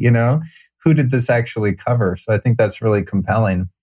In terms of we started going into a little bit of the diet stuff, and like I said, aside from the top 10 horrible toxins I think people should avoid, I don't pay that much attention to food anymore because it's just, I think there's other threats in our environment that are much worse. But one thing I have noticed as a trend, as a former vegetarian myself, is that it's quite common for women who are vegetarian or vegan for some period of time to stop having periods and to eventually become infertile. And this is not like a one-off thing. I mean, I could I won't name them, but 5 women I've known in my life that this has happened to. And I get a lot of messages from women like, hey, I've been a vegan, plant-based for 5 years and, my health has gone to shit and I don't have periods anymore. What should I do? And my advice to them is send them to someone like you or sneak in a little bone broth and some ghee, like start, getting some of those micronutrients and fats and things in there. But I tread lightly because it's not my area of expertise.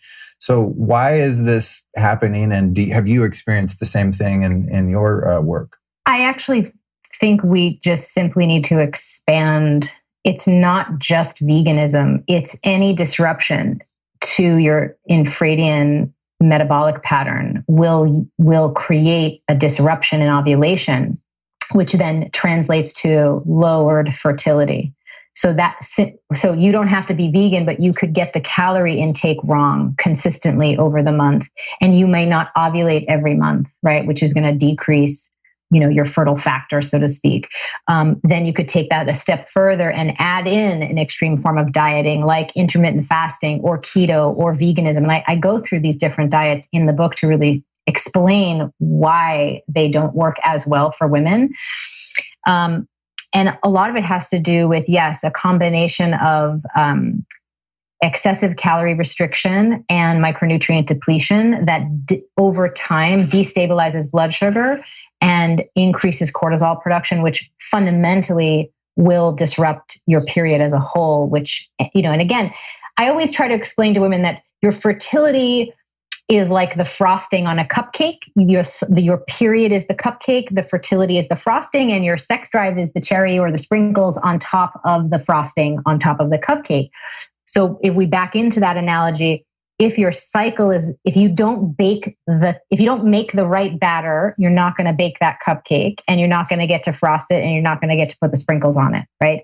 So by the time you've had an effect on your cycle, right, where you're noticing cycle disruption, longer cycles, skipped cycles, you've already lost your sex drive factor, right? You've already decreased your fertile factor. And now the cupcake is not getting baked, and your cycle is either delayed every month or missing altogether. And so in order for you to regain your fertility and your sex drive, right, we have to think of it as an integrated whole, your reproductive health, and really focus on supporting this cycle as a whole, eating in alignment with your metabolic patterns, your cortisol patterns, and really supporting and nurturing yourself with deep appreciation for micronutrients that your body needs to make hormones. Two key players are amino acids and essential fatty acids, right? So to go back to your question about veganism specifically, I think the challenge is that, it's so easy to be a junk food vegetarian, and does not have a micronutrient rich, exposure for you. But also a lot of people these days are working with diminished gut microbiome capacity due to overexposure to medications, the birth control pill being one of them, depletes the gut microbiome pretty powerfully, overexposure to antibiotics, traveling and having all sorts of funky things happen to your gut with parasites. Everybody's affected in different ways, which means that you may not be, or you have experience with eating too much gluten and dairy and you have leaky gut. You may not be absorbing enough amino acids from the vegan sources of plant protein that then make it even more difficult for your body to manufacture adequate levels of hormones. And if you're not eating good quality fats, then they're not, it's a slippery slope. So if you want to be vegan, I absolutely believe it can be done in a safe way, but you have to be really dedicated to it and take your supplements seriously and really work on it. And it doesn't work for everybody. And I've had women who have used bringing in therapeutic sources of animal protein for periods of time to restabilize their cycle and then find that they can go back to a healthier version of a vegan diet. It just all depends on your system, your gut, how dedicated you are to food prep, and how good you are at staying consistent with supplementation and really helping yourself. Because I do appreciate that for some people, veganism is not about a health trend. It's a really, it's an act of love for the planet. It's in service to a greater cause, and I support that. But I want you to be healthy while you undertake your mission. Yeah, makes sense to me. I think due to my subjective experience of really having my health suffer as a result of eliminating animal foods and being so confused by that for so long. And then I've, finally started putting the pieces together and now eat probably more animal foods than anything else. And I feel better, younger, more energy. All my biomarkers are better than ever before. I guess I'm a little bit, it annoys me a little bit when the health industry pushes for that in an extreme diet way, just like extreme keto or extreme anything. Over the years, I'm sure you've been in this game 20 years. You watch these trends come and go as the next big thing. And to me, it's always like, what food makes you feel good? And, doesn't cause you to be infertile. You know what I'm saying? Well, let's also just look back into the Blue Zone research of these two wonderful scientists. I'm not going to remember their names off the top of my head, but basically, when you look across these longest lived, it's really not about the length of their lives; it's how healthy they remain throughout those years. The common factors is that it's a plant-forward diet with adequate levels of a mix of plant proteins in the forms of legumes and animal proteins and fats that you wouldn't even consider health food, like lard, which is hard to wrap your head around sometimes because of where we come from in this culture here with, no saturated fat equals health. But all of these longest lived populations with the least amount of disease over those years have a pretty standard diet of this sort of middle path, which is a Confucian thing, or Buddhist thing, take the middle path, right? Like, let's not be extreme in either direction, seems to also work really well for the body too. Yeah, for sure. A couple things I wanted to cover because I'm clueless about them, but it seems that they're quite common. One is fibroids, and the other one is endometriosis. There you go. Yes. Dude. Well done. I'm seeing both of these become more common with younger women. And I don't know, maybe it's because I wasn't paying attention, but as I was growing up, I didn't hear my mom and her friends talking about everyone having fibroids and these kind of issues. So it seems... Well, it is definitely on the rise. 1 in 8 women have fibroids. 1 in 10 has endometriosis. In the African American community, it's 1 in 2 women will have fibroids. So, one has to ask the question, what is going on? Why are women having abnormal growth, so to speak, within the uterus or, attached to the uterus, or having growth outside of the uterus?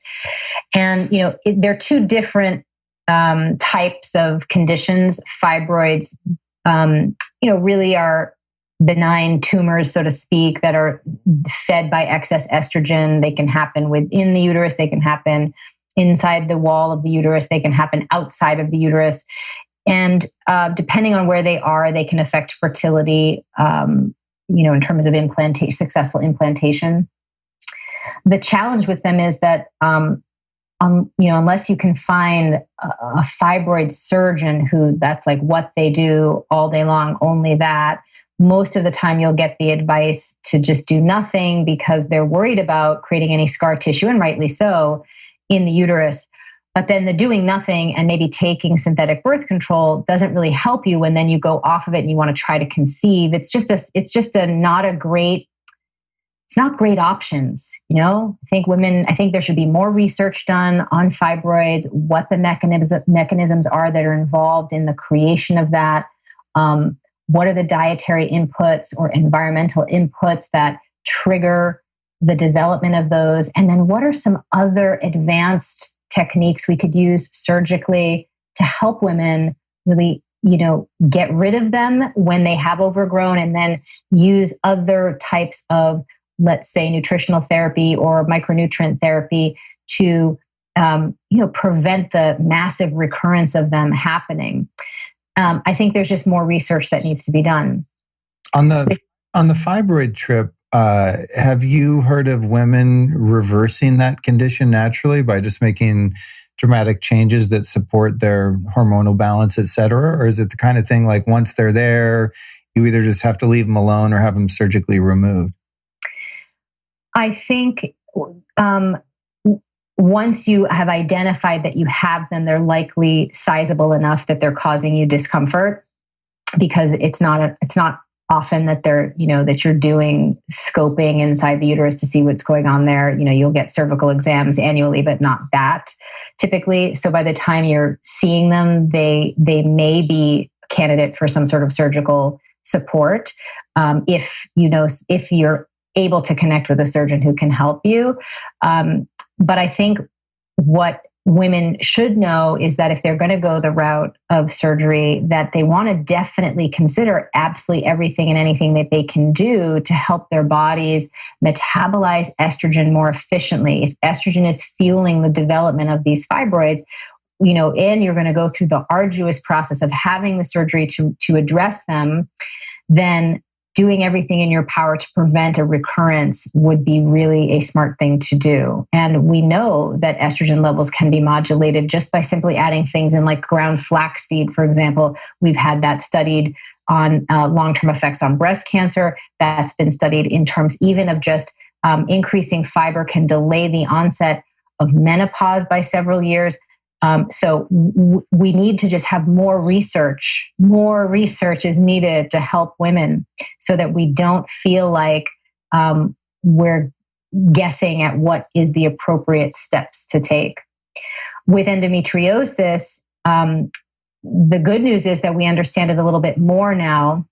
So that's a situation in which the lining of the uterus can grow outside of the uterus and can wreak havoc on bowel movements or bladder function, or just create pain, right? Because it's tissue that moves. And so when that's on other smooth muscle organs or tissues, can really be problematic as you go through the cycle.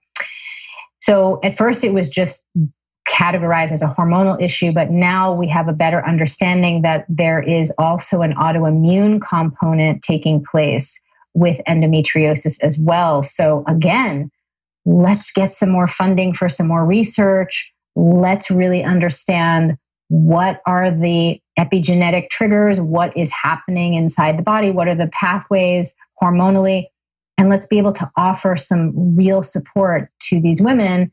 And in the meantime, yes, do all of the things that are going to really support decreasing inflammation in the body, bolstering your immune system. Again, one of those things is going to be, since estrogen is an immunomodulator, meaning you have a different immune response at different phases of your cycle, living in sync with that infradian rhythm is going to help balance your immune response over time. And, taking care of also your hormonal balance as well as estrogen modulation, estrogen metabolism, all of those things. But I think it's a hybrid approach for endometriosis. So with all of these conditions, whether it be PMS, excessive bleeding, cramps, endometriosis, PCOS is another one. September, I don't know which, September is PCOS Awareness Month, and it's the condition that I used to suffer from. 1 in 7 women have PCOS, What is that? Why is that? What is PCOS? Polycystic ovarian syndrome. So it's a condition in which the hypothalamus, the ovaries, they're not communicating in the right rhythmic fashion. There's elevated levels of different hormones that prevent regular ovulation. There can be hyperandrogenization of the female, where she's growing facial hair where she doesn't want it and losing hair where she wants to keep it. There's cycle irregularity. There's insulin sensitivity to varying degrees. There's mood implications. At the height of my condition, I was over 200 pounds, covered face, chest, and back in cystic acne, totally depressed, completely anxious, and completely unable to sleep. It was a nightmare.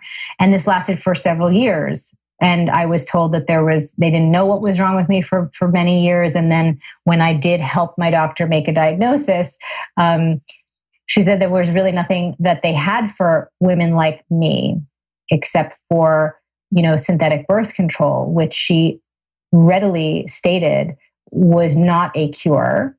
And that the condition would get progressively worse, and that, more medications would be needed to address the new issues that would arise from this root hormonal imbalance. And so, seeing firsthand for myself the impact on your hormonal outcome from changing your inputs, right? It's such a compelling piece of the process that I think there should be a tremendous amount of funding going into research to really help women understand that this is, from a day-to-day management of your hormonal health, we have to start thinking of that just like we think of the day-to-day management of blood sugar. right? That used to not be a normalized conversation. It was like, well, you had diabetes or you didn't. And now everyone is concerned about, am I spacing out my meals appropriately? Am I energized? Am I consistently energized throughout the day? Is my blood sugar stable? That's a more normal conversation. And I think that time is ripe for us to sort of normalize this idea that it's not this either or situation. Either you have a menstrual disorder or you don't. It's that every woman, and men too, need to figure out a lifestyle in which they can support the everyday nurturing and maintenance of their hormones. And, my focus is women. So that's what, the cycle syncing method will help you do. But I think it's really a conversation that should be normalized for everyone. Yeah. So it's not so much about the individual pathology that results from lifestyle and dietary choices that are going to disrupt your hormones. It's almost like, let's just fix the underlying hormone issue through lifestyle, diet, et cetera, and then watch, hopefully those symptoms disappear and you get back to living your best life and having life in a female body that doesn't hurt unnecessarily, that allows you to have healthy offspring if you choose to do so, right? It's like you've read my book, Luke. And I think on the show, I do like to cover bullets of like, okay, what about this issue, this one? But oftentimes, whether it's a show that's about spirituality or physical health or whatever it is, it's like, yeah. There's that, and that. But still, it always brings us back to the underlying solution, which is... But I mean, I think also that nature's design inherently is, again, just highly efficient. For example, there was some really important research that came out. It was when I was writing the book that I remember coming across this study. They sort of have now figured out that there are these sort of specific pathways of aging and deteriorating. And one is metabolic, and that might manifest as different things, from high blood pressure to high blood sugar. But over time, that is going to, cause the deterioration of your body. And then there are other ones that are cognitive. And so it was just, again, another moment where science research is sort of catching up to the fact that there are these universal threads or these main channels by which the body either functions and is supported or is disrupted. And it is not so piecemeal as the way that we've categorized things just for our brains to be able to understand, okay, well, this is thyroid and this is estrogen and this is, but it's really all part of a concert. And instead of trying to just focus on one, really conducting the whole thing is much more efficient. And that is, in fact, how the body works optimally as well. You mentioned that monitoring your blood sugar, and this company Nutricent sent me this continuous glucose monitor, and they reached out to me, and I thought, oh, that's cool, but when am I going to have time to do it? And then eventually, I was sitting on the counter and they followed up, and I had a call with someone from the organization, and he walked me through it on Zoom. Just put this little needle in my arm, and I've had one before. It's been a while. But now that I have it in there, I'm obsessed with scanning it and eating different things. I'll take I have this supplement called Keto Before 6 that helps you produce ketones, and then you can sneak carbs in easier. And I've tested it with ice cream, and I'm like, holy shit, my blood sugar remains stable after crushing a pint of ice cream after the supplement. So it's fun to see what works and what doesn't. But I'm also surprised to find sometimes I'll have a huge spike in blood sugar in the middle of the night or something like that. It's like, that's weird. What's at the root of that? So it's not about the blood sugar. It's about the behaviors and the diet, the choices that I'm making that are causing me to be dysregulated. But when you were speaking about the hormones, I'm sure someone's had this idea and maybe we have it already, but what about one of these things that gives you real-time data on your hormones? Does that exist? Is there some a wearable you can plug into your arm like this? And pieces of it exist from a fertility point of view, so measuring basal body temperature primarily. But yeah, I think that's an area that's ripe for innovation. There's a company that I just got emailed about. They are allowing you to do home urine analysis to test for different biomarkers of inflammation. And I thought, I cannot wait for the future. I hope it is very soon where, your bathroom, your kitchen, your wearables are really allowing you to really engage with your biofeedback, with biohacking every day, because that's the name of the game. It's that everyday self-care that is what promotes health and well-being, as opposed to sort of episodic, extreme, stuff. Yeah, well, I find when I quantify that it really helps me with compliance. And motivation. Totally. Like yesterday, I did an experiment where I don't do well with gluten, but I got this. My friend brought me this beautiful loaf of sourdough bread from a place called Tartine, and I don't really eat bread normally, but it just looked so goddamn good. So I emailed them and was like, and they're like, their branding is all about how we get the best flour and this and that. But I looked in the ingredient deck and it didn't say organic flour. So I'm thinking it's sprayed with glyphosate, with Roundup, right? So I'm the asshole that actually emails the company, is like, hey, so notice you're not organic. Is your flour sprayed with glyphosate? And they emailed me right back and they're like, are you kidding? No way. We would never do that. Our flour's awesome.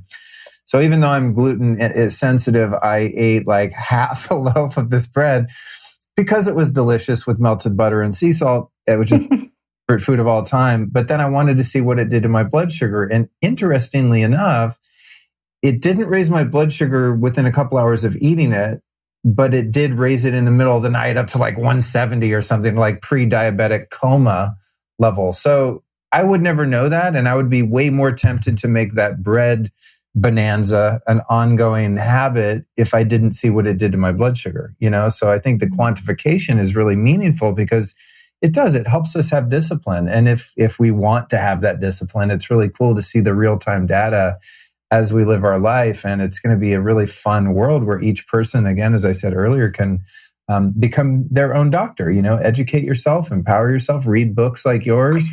And hopefully we have more being developed that is including women's hormones. Yeah, absolutely. Because that's the thing. Oftentimes, not only are women walking around with this big blind spot about, just their hormonal literacy and the terms and then of course they're being conditioned with the beliefs that there's nothing that they can do, that they can biohack everything else, but not their hormones, which, just doesn't make sense because everything is connected. But then there's less in terms of research, devices, even testing that you can have to really, dive deep. And so we need more. Yeah. We need more. Well, any tech entrepreneurs out there, I'm calling for a unisex 24-hour monitoring device that is EMF free, that can give you real-time reports of your neurotransmitters and hormones. How about that? Someone out there is doing it. So it's going to be... call me when you figured it out. Right here.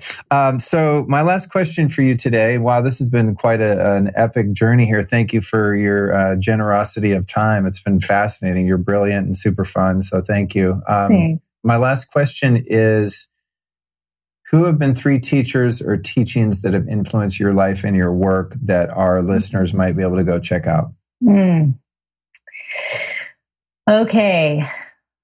So many, but let's see. In any kind, Yeah. The book is called, it's by Natalie Anger, Women and Intimate Geography. That was a powerful book. That was a transformative book. Let's see. I had a really interesting experience exploring some of the work of Osho. I thought that was really enlightening. His appreciation for feminine energy and its distinction from masculine energy was revelatory to me, introduced me to the concept that I could actually do meditation that included my body as opposed to ignoring it.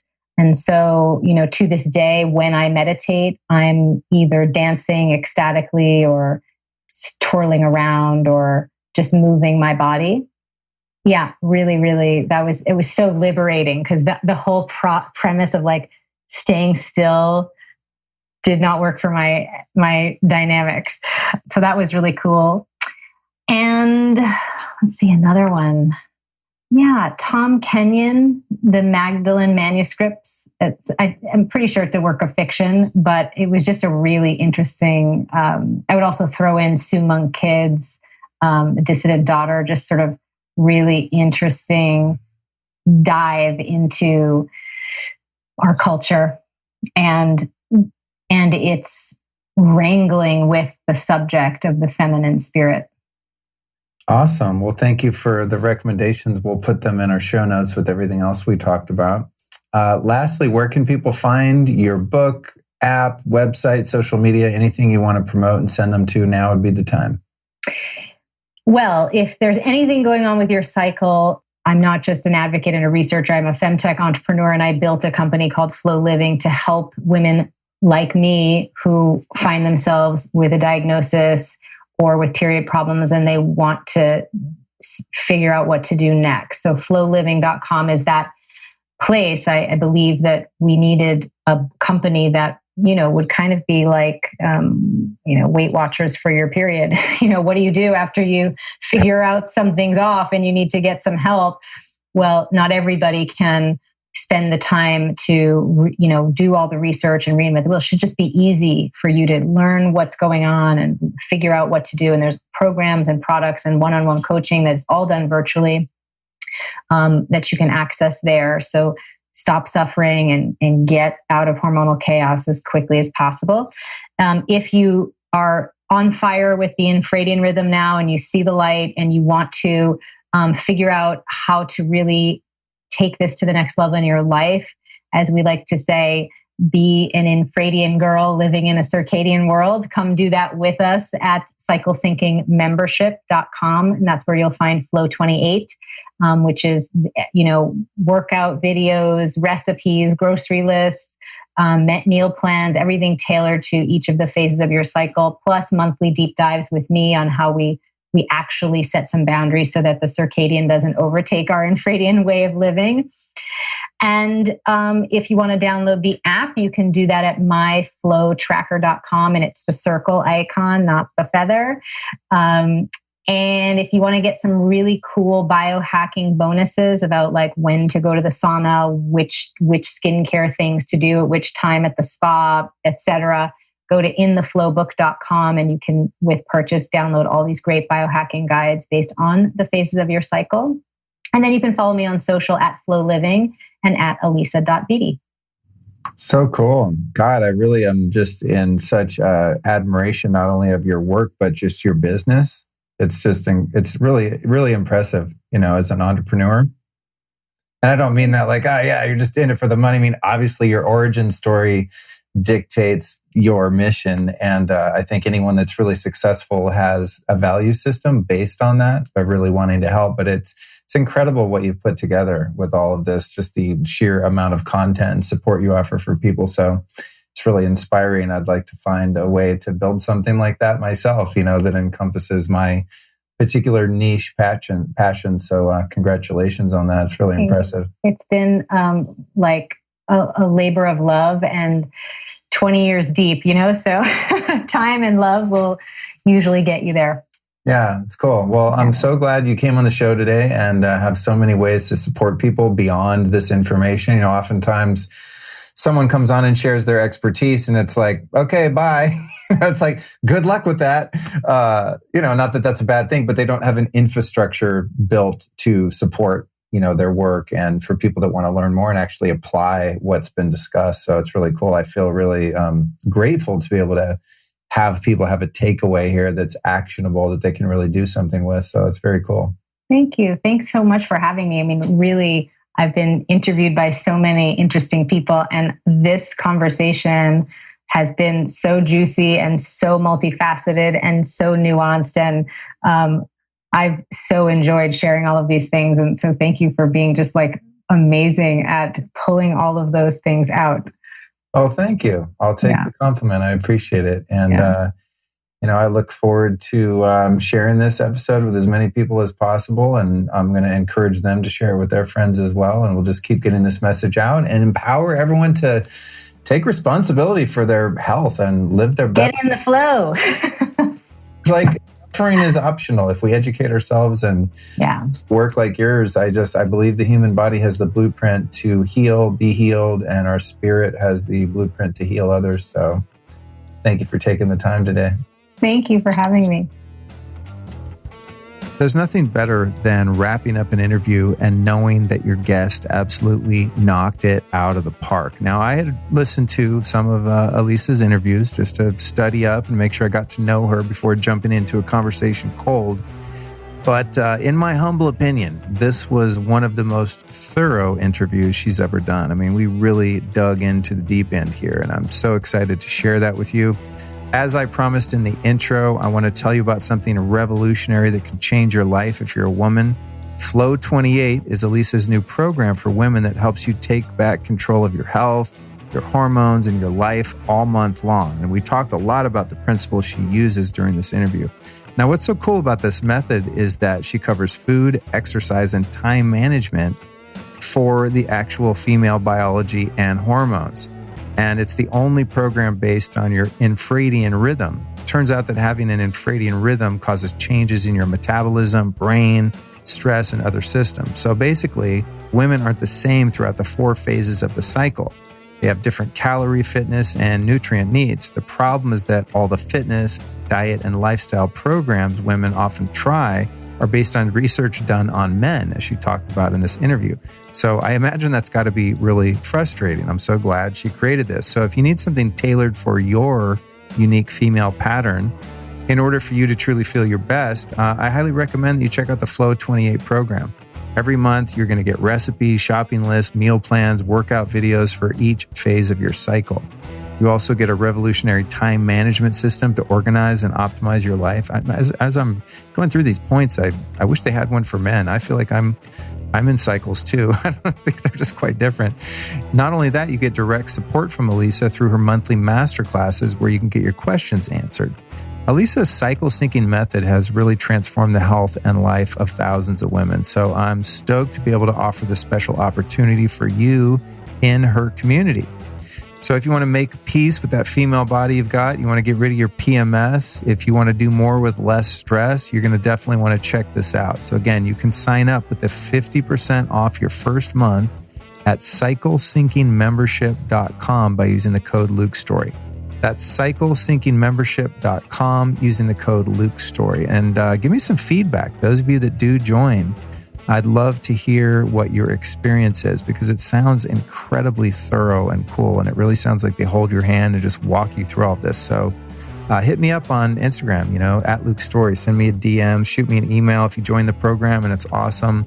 Let me know because I'm going to keep promoting it to women.